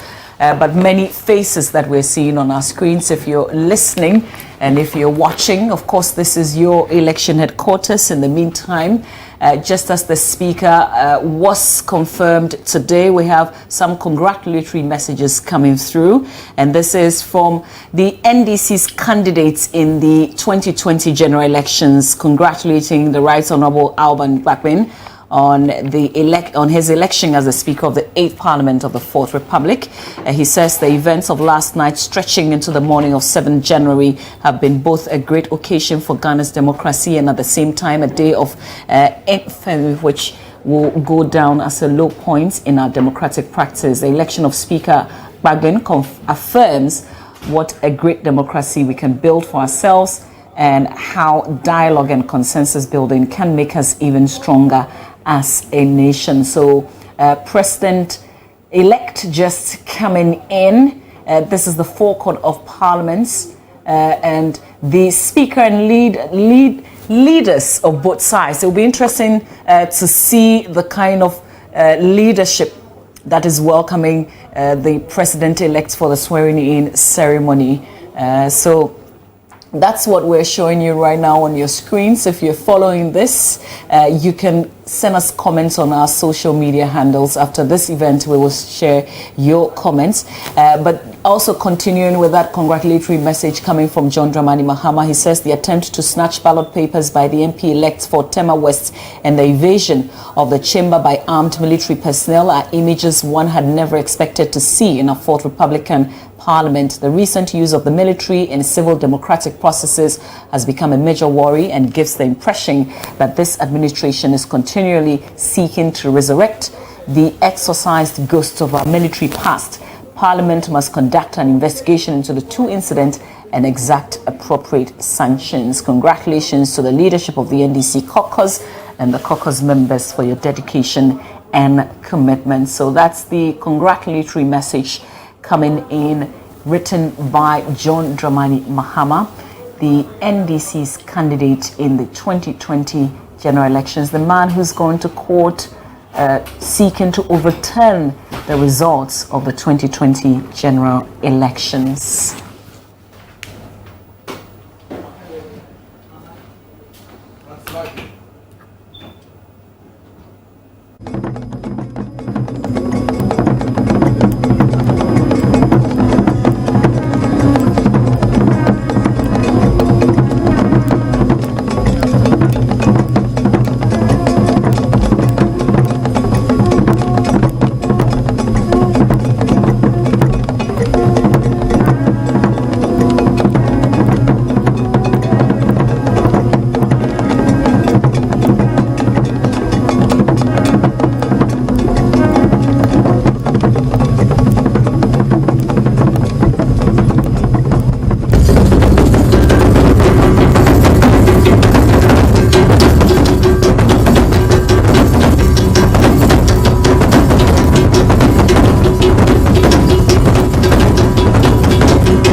President-elect has just entered. President-elect Nana Addo Dankwa Akufo-Addo has just entered the House, and dignitaries are up welcoming him. Essentially, we'll take you back to listen in, but there you have it. If you're watching us, if you're not, in your shot, we've got President-elect Nana Addo Dankwa Akufo-Addo taking his seat. We're live on Joy 99.7 FM. So we've got the Speaker of Parliament, the Chief Justice, and in your shot there's the wife of the President-elect, Rebecca Akufo-Addo, also taking her seat there. The ceremony officially will start in a short while. There's a brief interaction between Samira Bawumia, wife of Dr. Mahamudu Bawumia, and wife of President-elect Akufo-Addo, Rebecca Akufo-Addo. So, Bernice, this is somehow very colorful. I've seen some beautiful styles and designs, really.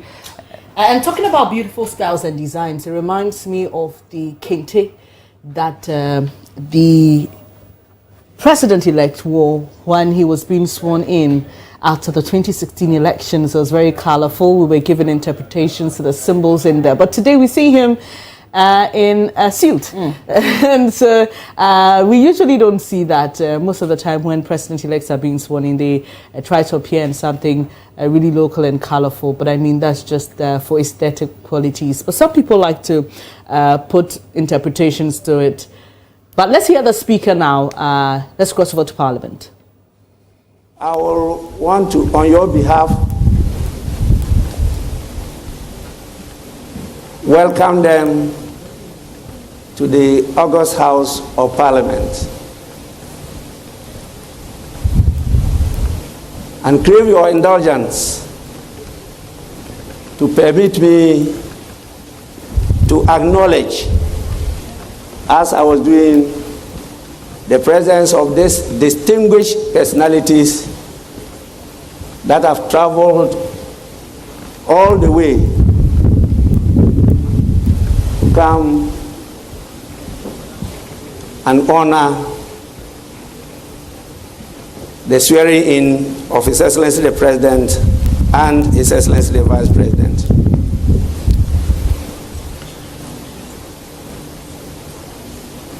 As I told you, the list is quite long, but I'll endeavor to take just a few minutes to acknowledge them on your behalf. We also have in our presence His Excellency Professor Alpha Conde, President of the Republic of Guinea. His Excellency Mr. Macky Sall, President of the Republic of Senegal. His Excellency Mr. Mahamadou Issoufou, President of the Republic of Niger. In the French, they say Niger. His Excellency Mr. Rochmark Christian Kabore, President of the Republic of Burkina Faso.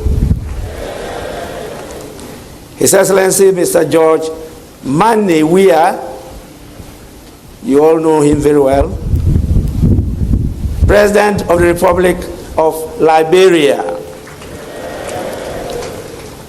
His Excellency Mr. Julius Maada Bio, President of the Republic of Sierra Leone. His Excellency Mr. Umaru Sissoko Embalo, President of Guinea-Bissau. His Excellency Dr. Bonito de Souza Baltazar Diego, Vice President of the Republic of Angola. His Excellency Colonel Asmi Goita, Vice President of the Transition in Mali. His Excellency Mr. Rui Figueiredo Soares, Deputy Prime Minister and Minister for Regional Integration of the Republic of Cape Verde. His Excellency Musa Faki Mahamat, Chairperson of the African Union Commission. His Excellency Jean-Claude Cassibreu, President of the ECOWAS Commission. Senator Theresa Ifua Asangono, President of the Senate, Republic of Equatorial Guinea. Our own Dr.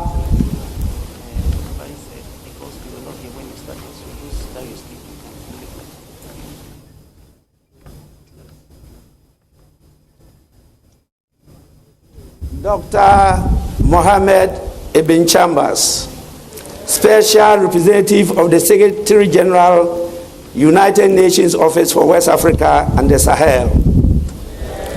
His Excellency Geoffrey Onyama, Minister for Foreign Affairs of the Federal Republic of Nigeria.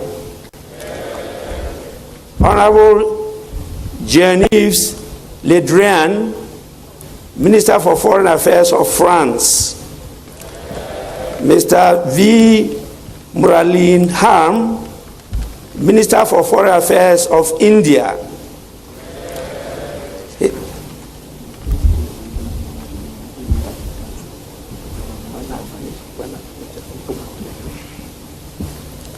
His Excellency Aurelien A. Agbenonsi, Minister for Foreign Affairs of the Republic of Benin. Honorable Vincent Biruta, Minister for Foreign Affairs of the Republic of Rwanda. Mr. Mamadou Tangara, Minister for Foreign Affairs of the Republic of Gambia. Mr. Pakomi Murbelet Mubeya, Minister for Foreign Affairs of the Republic of Gabon. And we have also His Excellency John Ajekun Kufuor, former President of the Republic of Ghana.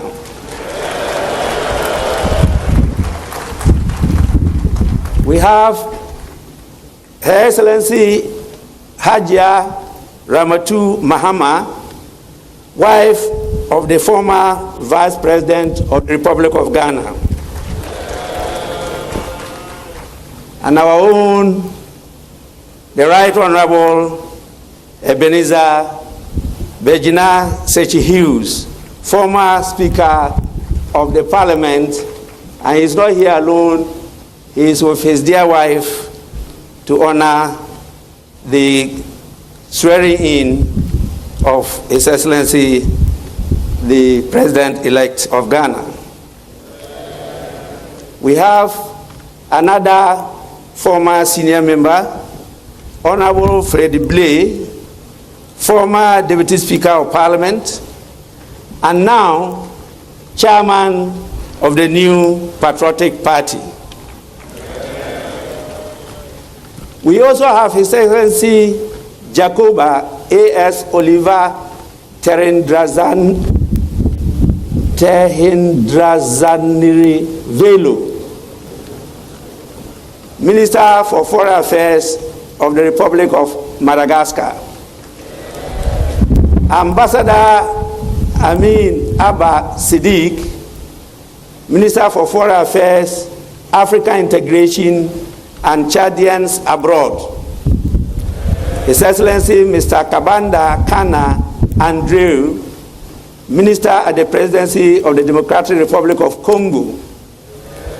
Mr. James Dudridge, Minister for Africa at the Foreign, Commonwealth and Development Office of the United Kingdom.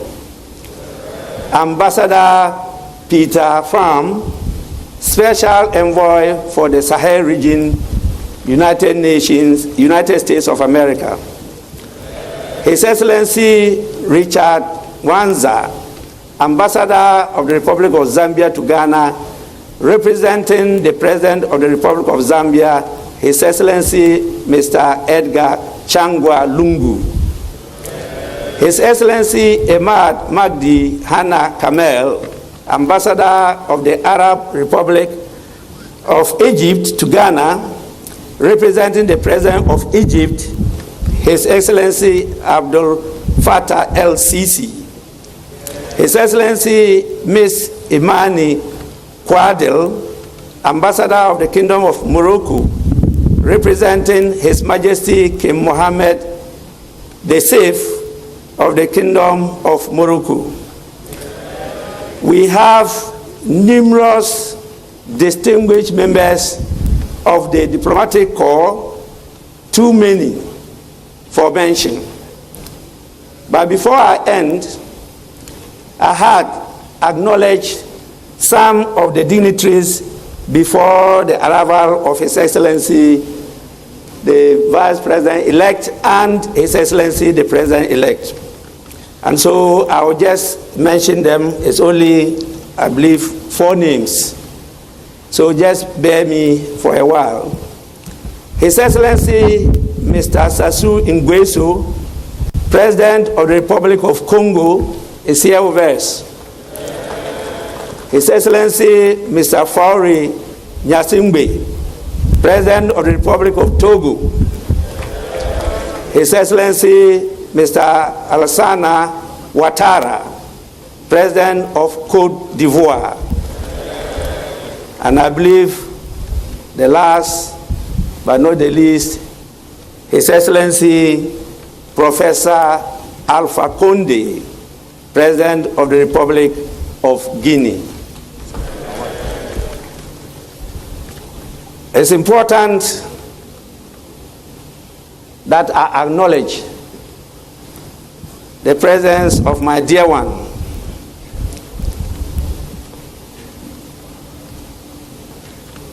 I gave a title to the wives of former speakers. And since some are here, if I don't use the same title, I may be charged with discrimination. Since the speakers are right honorable, I humbly proposed, and it was accepted, that their wives be referred to as left honorables.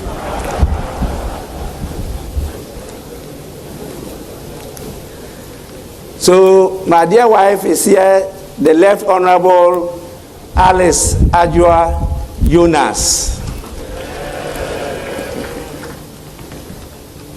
Now, honorable members, with your kind permission, I will want to, on behalf of the House and my good self, wish the visiting dignitaries a pleasant stay in our country. Without much ado, I want to move to the next item, and that is to invite His Lordship, the Chief Justice, to administer the oath to the Vice President-elect.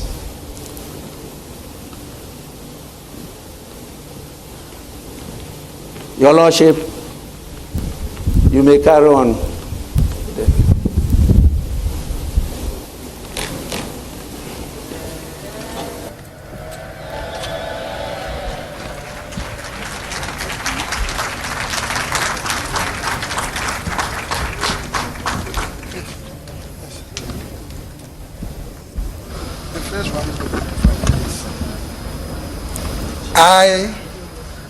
I, Dr. Alhaji Mahamudu Bawumia, do in the name of the Almighty God swear. Do in the name of the Almighty God swear. That I will bear true faith and allegiance. That I will bear true faith and allegiance. To the Republic of Ghana. To the Republic of Ghana. As by law established. As by law established. That I will uphold. That I will uphold. The sovereignty and integrity of Ghana. The sovereignty and integrity of Ghana. And that I will preserve. And that I will preserve. Protect. And defend. The Constitution of the Republic of Ghana. The Constitution of the Republic of Ghana. So help me God. So help me God.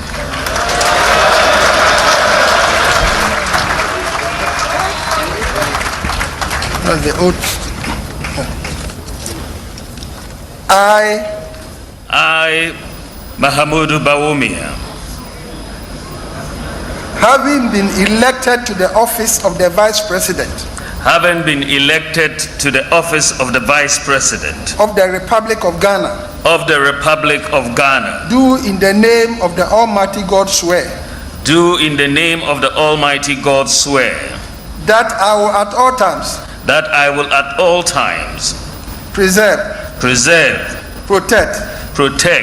And defend the Constitution of the Republic of Ghana. And defend the Constitution of the Republic of Ghana. And I will dedicate. Myself to the service and well-being. Myself to the service and well-being. Of the people of the Republic of Ghana. Of the people of the Republic of Ghana. And to do right to all manner of persons. And to do right to all manner of persons. I further solemnly swear. That should I at any time. Break this oath of office. I shall submit myself. To the laws of the Republic of Ghana. And suffer the penalty for it. So help me God.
Alhaji Vice President, on behalf of the House and on my own behalf, I congratulate you on your assumption of the office of the land as Vice President of the Republic of Ghana.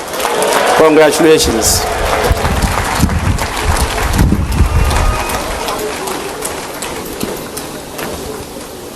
Honorable members, before I go to the main item, my attention has been drawn to the presence in this August House of some special dignitaries that we cannot afford not to recognize.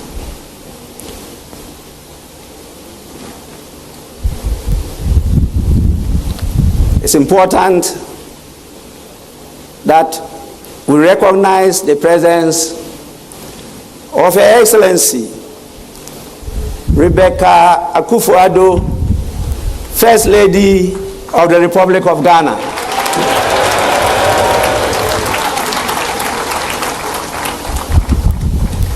We also have with us Her Excellency Ramatu Bawumia,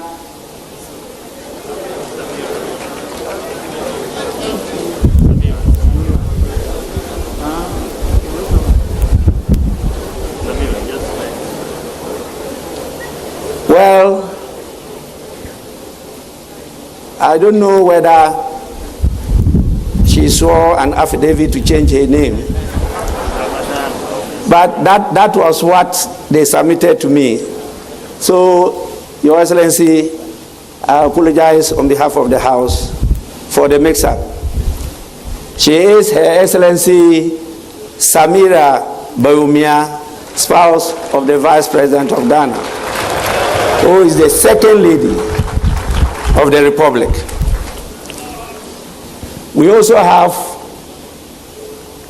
our revered traditional leader, a paramount chief, but I'm not recognizing him because of that title. I'm doing so because he is the chairman of the Council of State in the person of Nana Otuo-Sribour.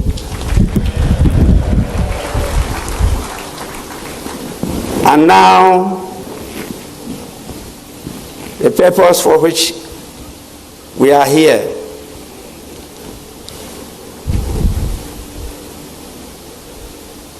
I have your permission to invite His Lordship, the Chief Justice, to administer the oath to the President-elect. Chief Justice, you may do so now.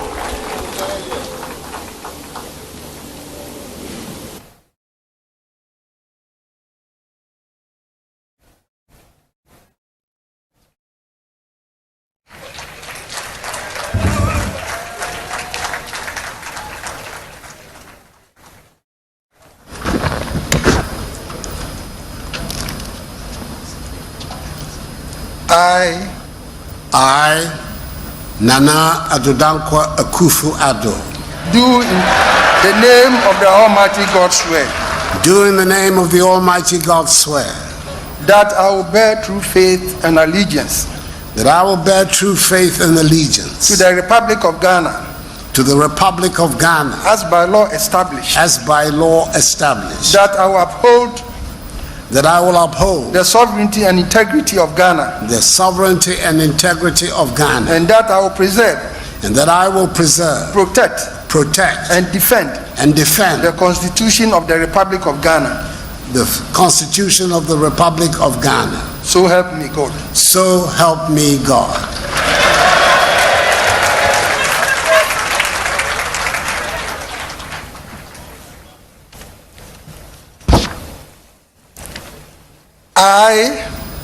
I, Nana Addo Dankwa Akufo-Addo, having been elected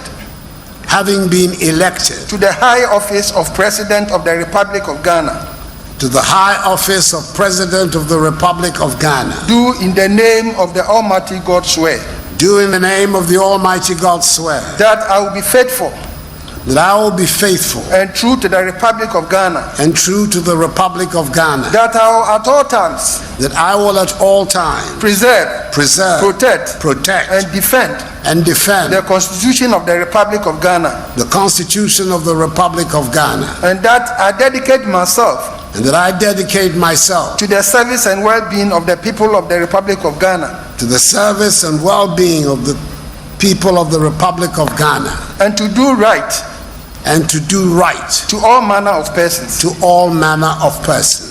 I further solemnly swear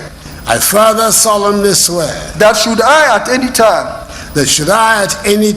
break this oath of office, I shall submit myself to the laws of the Republic of Ghana, and suffer the penalty for it. So help me God. So help me God.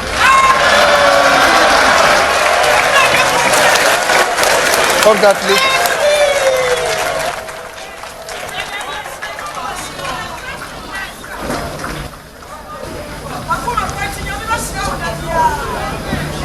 You want me to fill this in?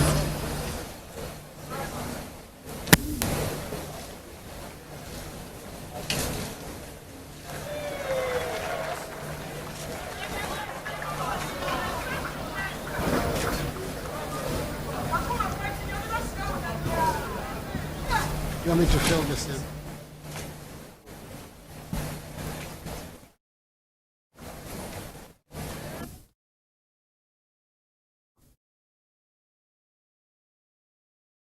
Love.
You're watching and listening to our coverage of the presidential inauguration. We've just seen Nana Addo Dankwa Akufo-Addo taking the oath of office and now signing the book.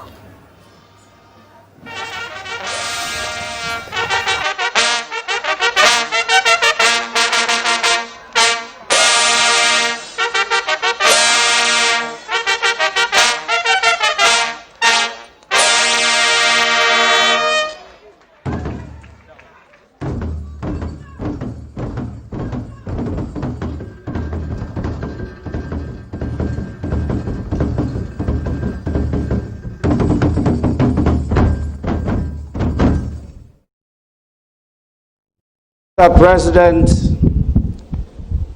on behalf of the House and on my own behalf, I congratulate you on your assumption of the highest office of the land as President of the Republic of Ghana.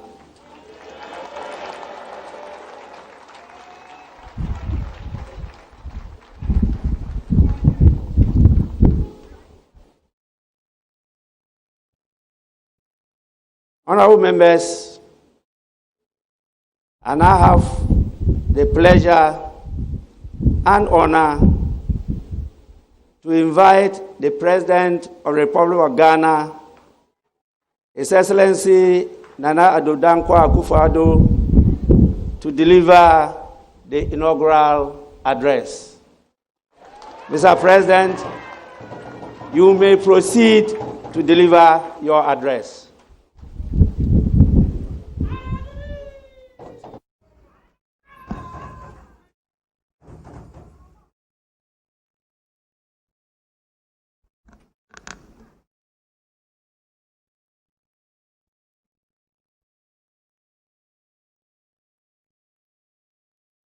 Mr. Speaker, I extend a hearty akwaba, a word of welcome to the excellencies, the distinguished leaders of sister states from our region and continent, as well as to eminent representatives from other friendly nations and international organizations who are gathered here in the vibrant city of Accra, capital of Ghana, to join us on this auspicious occasion.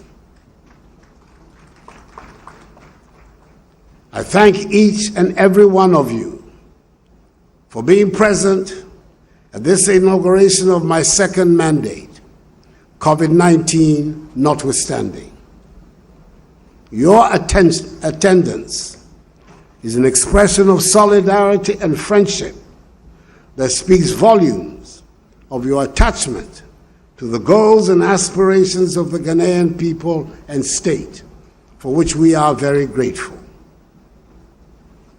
I must at the outset express my warm congratulations to my good friend and colleague of many years in this House, the Right Honorable Alban Sumana Kingsford Bagbin, on his assumption of office as the Speaker of the 8th Parliament of the 4th Republic. Nearly 3 decades of devoted service to Parliament by you has culminated in this moment, which has seen your elevation to the 3rd great office of state of our nation. Together, you and I will be chartering new territory in the governance and politics of the 4th Republic.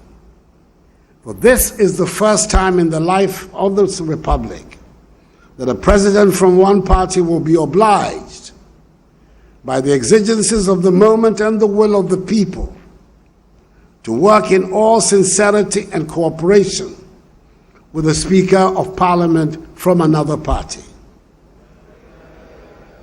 I'm confident that both of us will be guided in our relationship by the supreme interest of our people in ensuring good governance in the ordering of the affairs of state.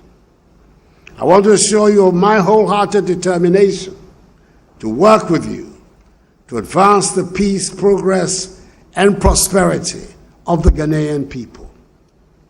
Once again, many congratulations to you and the re-elected and new members of Parliament.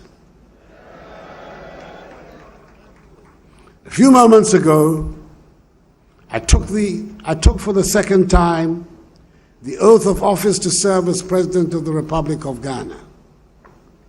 I follow in the exalted footsteps of 2 of my predecessors, the first and second presidents of the 4th Republic, Their Excellencies Jerry John Rawlings and John Agyekum Kufuor, who served 2 successive terms in office. I cannot therefore take this honor and privilege bestowed on my mother's self lightly, and I thank Almighty God and the Ghanaian people who by an emphatic margin renewed my mandate in office for 4 more years. In the elections of 7th December.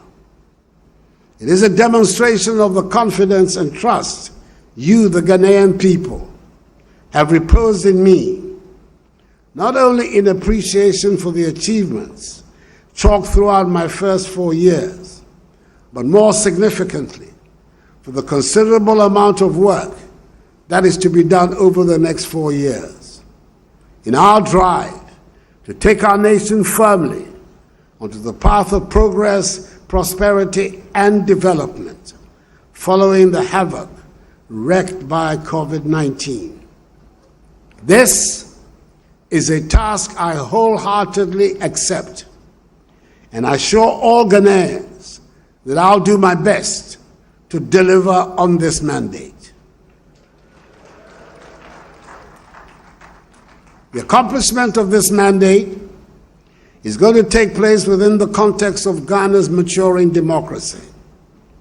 The Ghanaian people have manifested time and again in these 28 years of the Fourth Republic their determination to build a free, democratic, peaceful nation, which is respectful of individual liberties and human rights, the rule of law, and the principles of democratic accountability. A governance structure built on the separation of powers provides the best vehicle for the protection of these values, with a well-resourced judiciary and parliament as the principal accountability organs of the state. This has been the main thrust of public policy in these past 4 years, and will continue to be so in the next. The unity and stability of our country are the welcome outcomes of such a development. This is how we can ensure, in the words of one of the great figures of Ghanaian nationalism, the illustrious Joseph Boachier Dankwa, that we have, quote, a system of government under which those who are in control of government are under the control of those who are governed, unquote. Mr. Speaker, the sheer can-do spirit of the Ghanaian, which I have witnessed all my life, is the bedrock on which we can build the Ghana of our dreams. Indeed, 4 years ago at my first inauguration, I urged all Ghanaians to be, and I quote, citizens and not spectators, unquote. I appeal to you to be active participants in the effort to help build the Ghana we want, the democratic, free, prosperous, and united Ghana envisaged by our founding fathers as the Black Star of Africa.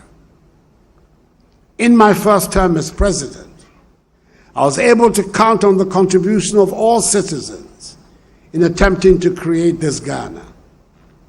What I have seen these last 4 years is further evidence, if any were needed, that the Ghanaian will no longer accept poverty and deprivation as his or her portion, but is rather determined to work to chart a path of growth and development for himself or herself.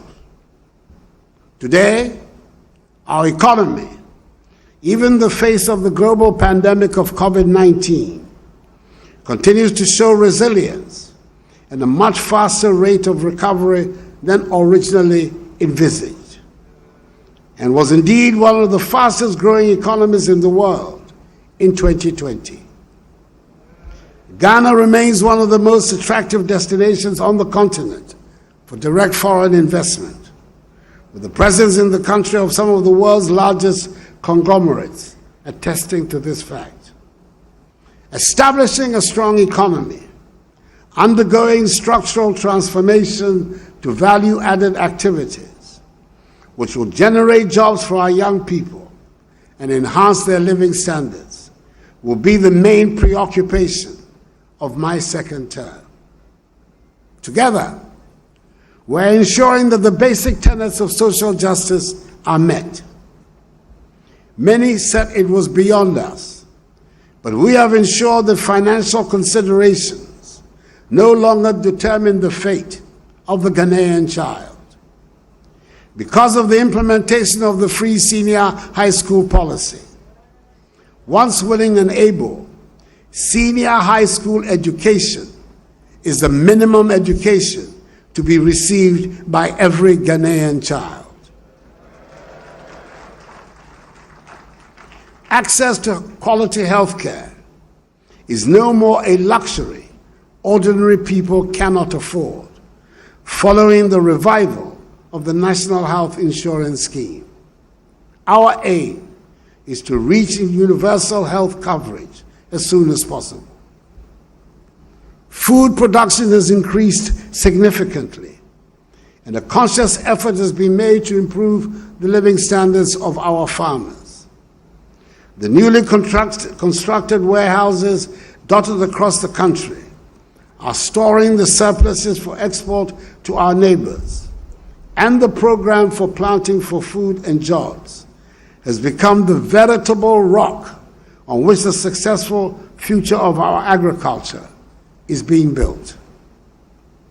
Our roads are being constructed at a much faster pace than before. And yes, I acknowledge that there are still many more kilometers to construct. We defined last year as the year of roads. This year will be the second year of roads. As we continue with our focus on dealing with the deficit in our road infrastructure, the development of our rail sector, on which considerable resources and energies are being devoted, will open up the country and lead to the creation of a more connected society, and will also help realize the goal of regional and continental integration. The arrival of COVID-19 drove home the lesson to all of us that we have to be self-reliant. The pandemic has emphasized the fact that we cannot continue to be living on edge in a day-to-day economy. This is dangerous for our survival, and it is important that we set up buffers of protection in all aspects of our lives. So when there was a shortage in the supply of personal protective equipment, at a time when they were being sold at extortionist prices on the world market, the enterprise of the Ghanaian shone through. We produced right here in Ghana our own sanitizers, face masks, medical scrubs, gowns, liquid soap, amongst others. We can indeed build a Ghana beyond aid if we make full use, as we must, of the enterprise and ingenuity of our people, especially our young people. The prominent role being played by young people in the digitization journey of our nation is strong proof of the feasibility of this objective. And Ghana is set to become one of the most digitized economies in Africa in the next few years. In this same vein, I expect the locally produced Eku juice, one of the results of government's one district, one factory flagship policy, to replace rapidly the imported fruit juices on the shelves of our supermarkets, not because anyone will so decree, but because the quality of the locally produced one is as good, if not superior. I doubt, Mr. Speaker, that anyone would ordinarily mention akweteshi, the local gin, as a possible item on the world market. I cannot vouch for its taste or potency, since I gave up alcohol many years ago. But I can say that the made in Ghana and beautifully packaged Epu I have recently seen can compete in the most sophisticated markets in the world. My boundless confidence in the energy of the Ghanaian makes me believe that we can become the prosperous nation we aspire to and soon. We have good reason to be proud of what we have been able to achieve so far. Mr. Speaker, we know that the democracy we seek to build and entrench in Ghana will ultimately succeed if we build a prosperous nation and our people are at peace with themselves and with the world. I pledge before this august House and the good people of Ghana that I will do all I do will be for the common good. And with a firm foundation laid in my first term of office, we shall take a significant step towards reducing the infrastructure deficit that has placed us all throughout our nationhood. The remaining 15% of our communities without electricity will be covered by the end of my second term. We have already begun constructing hospitals in the remaining districts that do not have one, a process which will be completed within the year.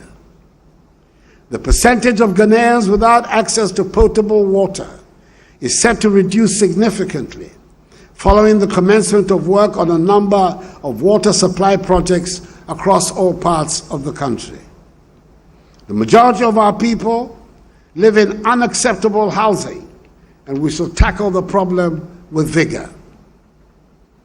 With discipline and caution, just as we have done since March 2020, we in Ghana can continue to reduce the number of active cases of COVID-19, which currently stands at a little over 900, and open up our country again to the rest of the region, continent, and the entire world. We have taken the bold step of reopening all our schools again because our fundamental conviction that education is the key to our future. We will do everything possible to ensure not only the safety of the children, but of teachers and non-teaching staff as well. We Ghanaians have always been very much aware of our place in our neighborhood, in our continent, and in the world. We recognize that poverty and insecurity plague our region, and thus we shall continue to make our voice carry the weight of our convictions and contribute to making our world a safer and happier place.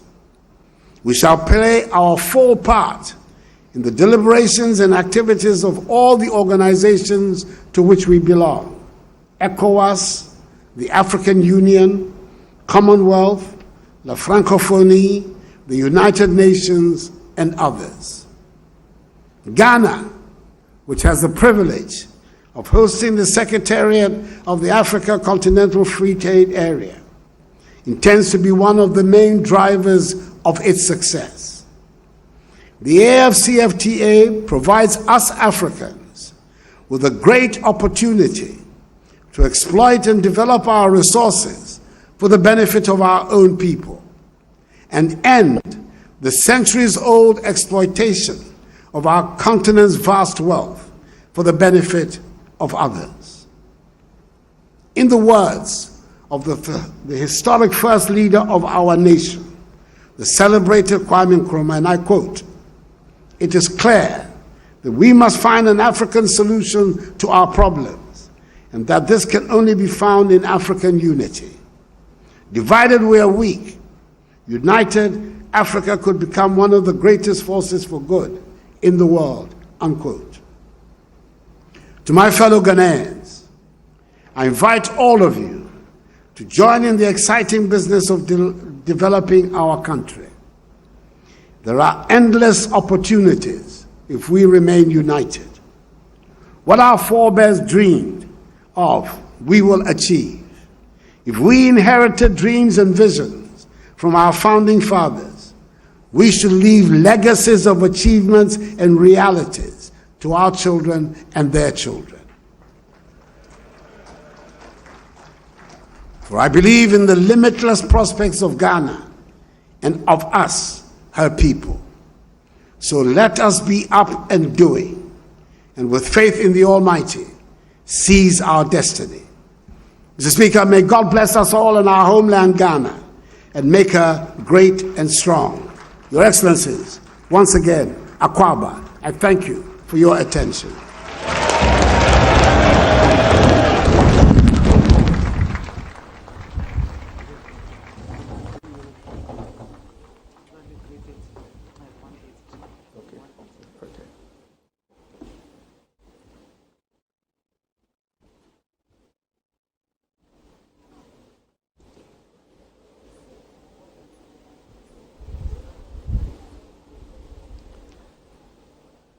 Mr. President,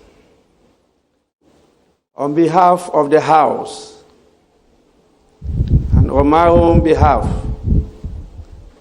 I sincerely thank you for your inaugural address. I also wish you and the Vice President well in the administration of the country.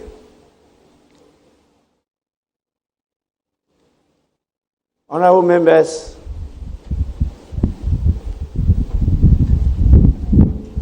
having listened to His Excellency the President, I think the main item is over, and I want any indication from the leaders of the House.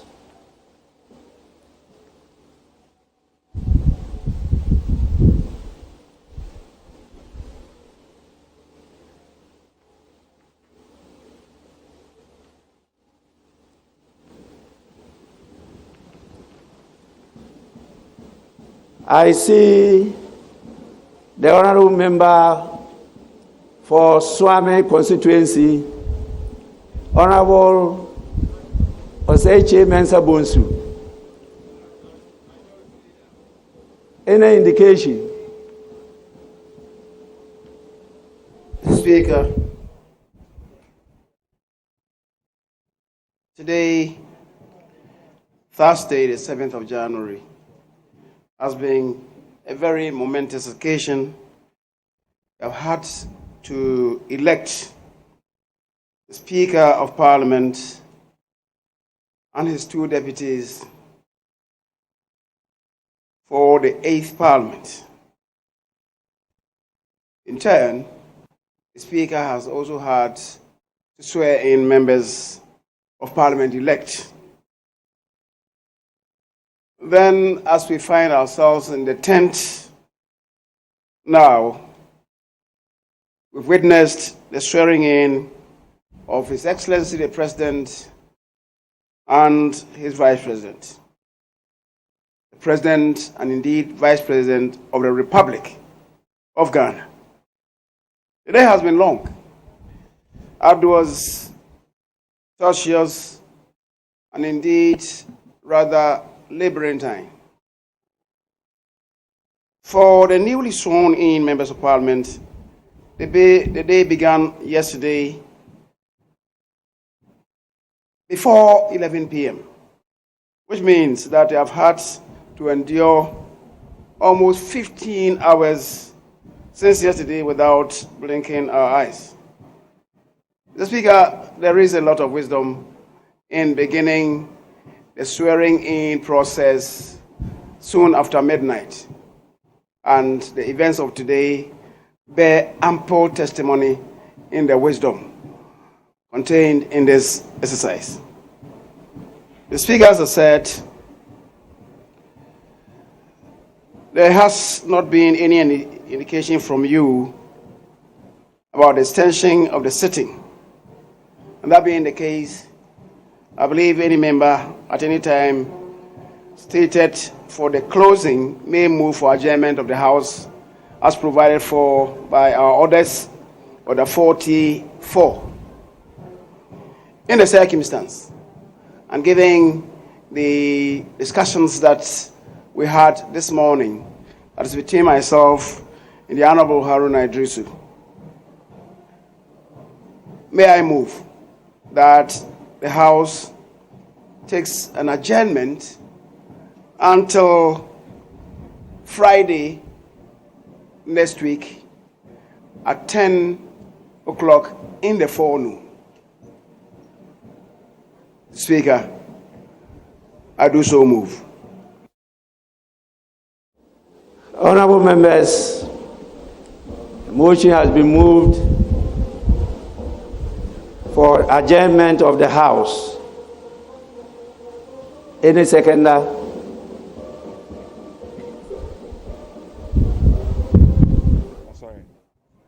Right Honorable Speaker, I beg to second the motion.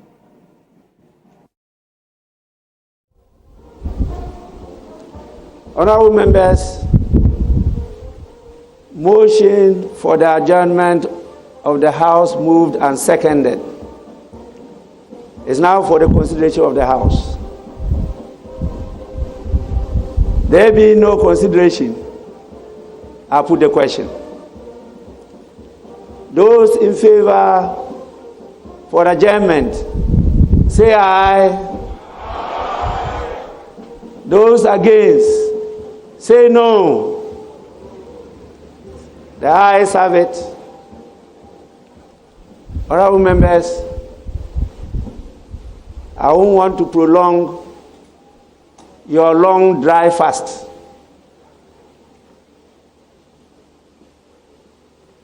I have myself fasted more than I've ever done.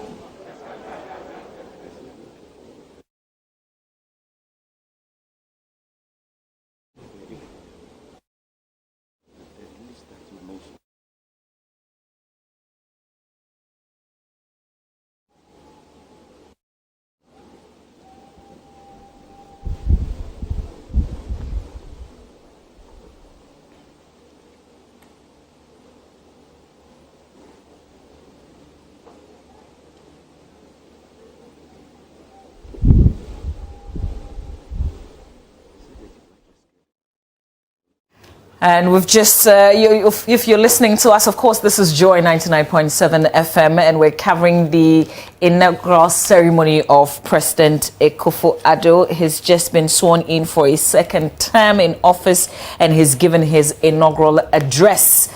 We're just going to quickly run you through by some of the things that he said, but we have to just quickly join the Speaker of Parliament who's speaking.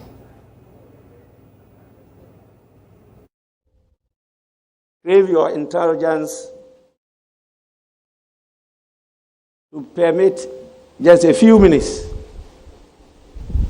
Was it's a request I cannot turn down. We are being called upon to give an opportunity to one of our visiting dignitaries to at least say a word or two of gratitude to His Excellency the President. This is the request. And I'm told it's coming from the highest office.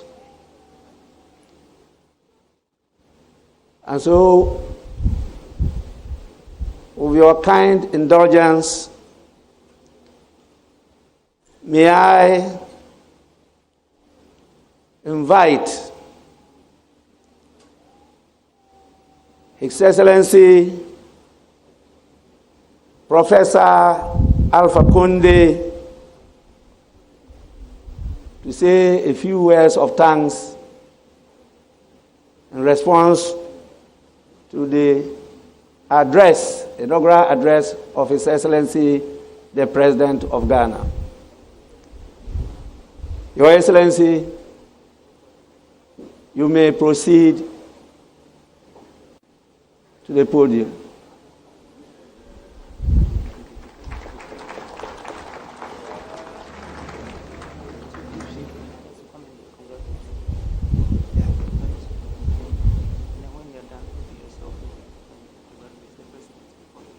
I've done that.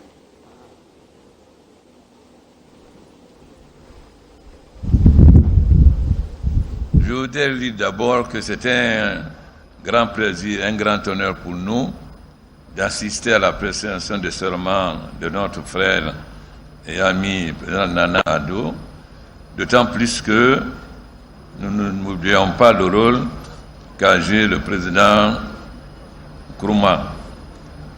Tout ce qu'il a dit, c'est vérifié.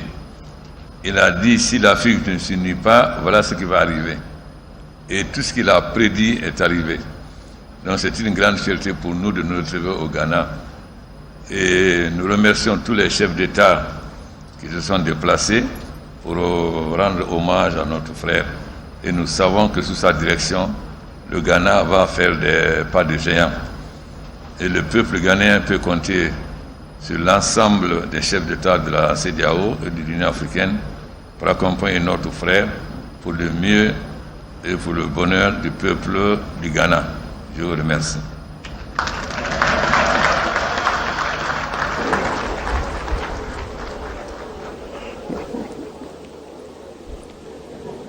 Your Excellency, Professor Alpha Conde, on behalf of the House, we want to thank you so much for the words of congratulations. In fact, I started revising my French notes, and I think I got a few words of what you said. We thank you so much. Honorable members, I'll have to put the question again. Those in favor of an adjournment of the House, say aye. Those against, say no. The ayes have it. The House is accordingly adjourned to Friday, the 15th day of January at 10 in the forenoon. The House is adjourned.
So there you have it. We do have a president who's just been sworn in for a second term.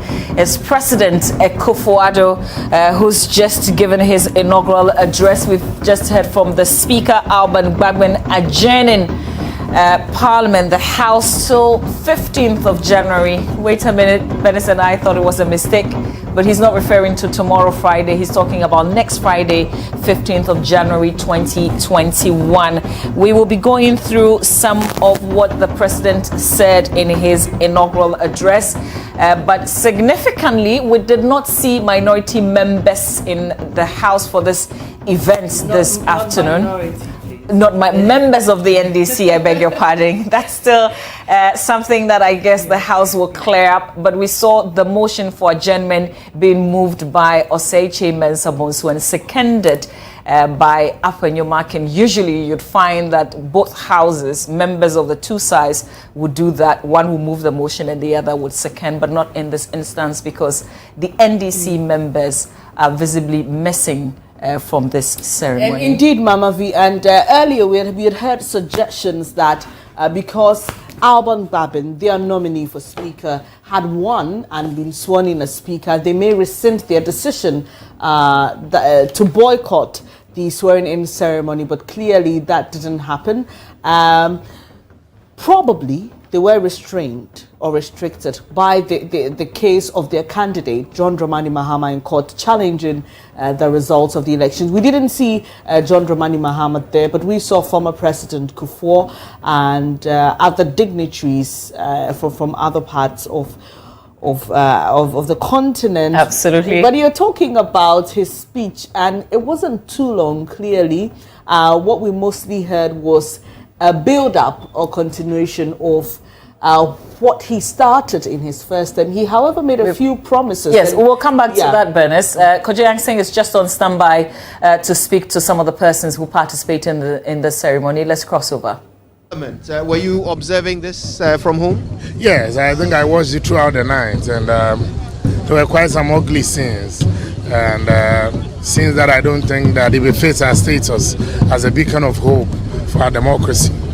Be as it may, these are events that all watchers of our politics and close observers of our democratic dispensation will wish it never happens again. I am convinced that the NPP will give off its best in Parliament. Now the die is cast. We know we don't have the speakership in terms of our attendance to Parliament, in terms of attitude towards parliamentary work. I am very convinced that our people will live up to the task. So it is what it is. We expected that we were going to get speakership. We lost out on that, but we are not daunted at all. Now, there are some implications to the fact that the NPP does not have the speakership. For instance, if the president and the vice president travel out of the country, the speaker will become the acting president. That would mean that a member of the NDC is in charge of the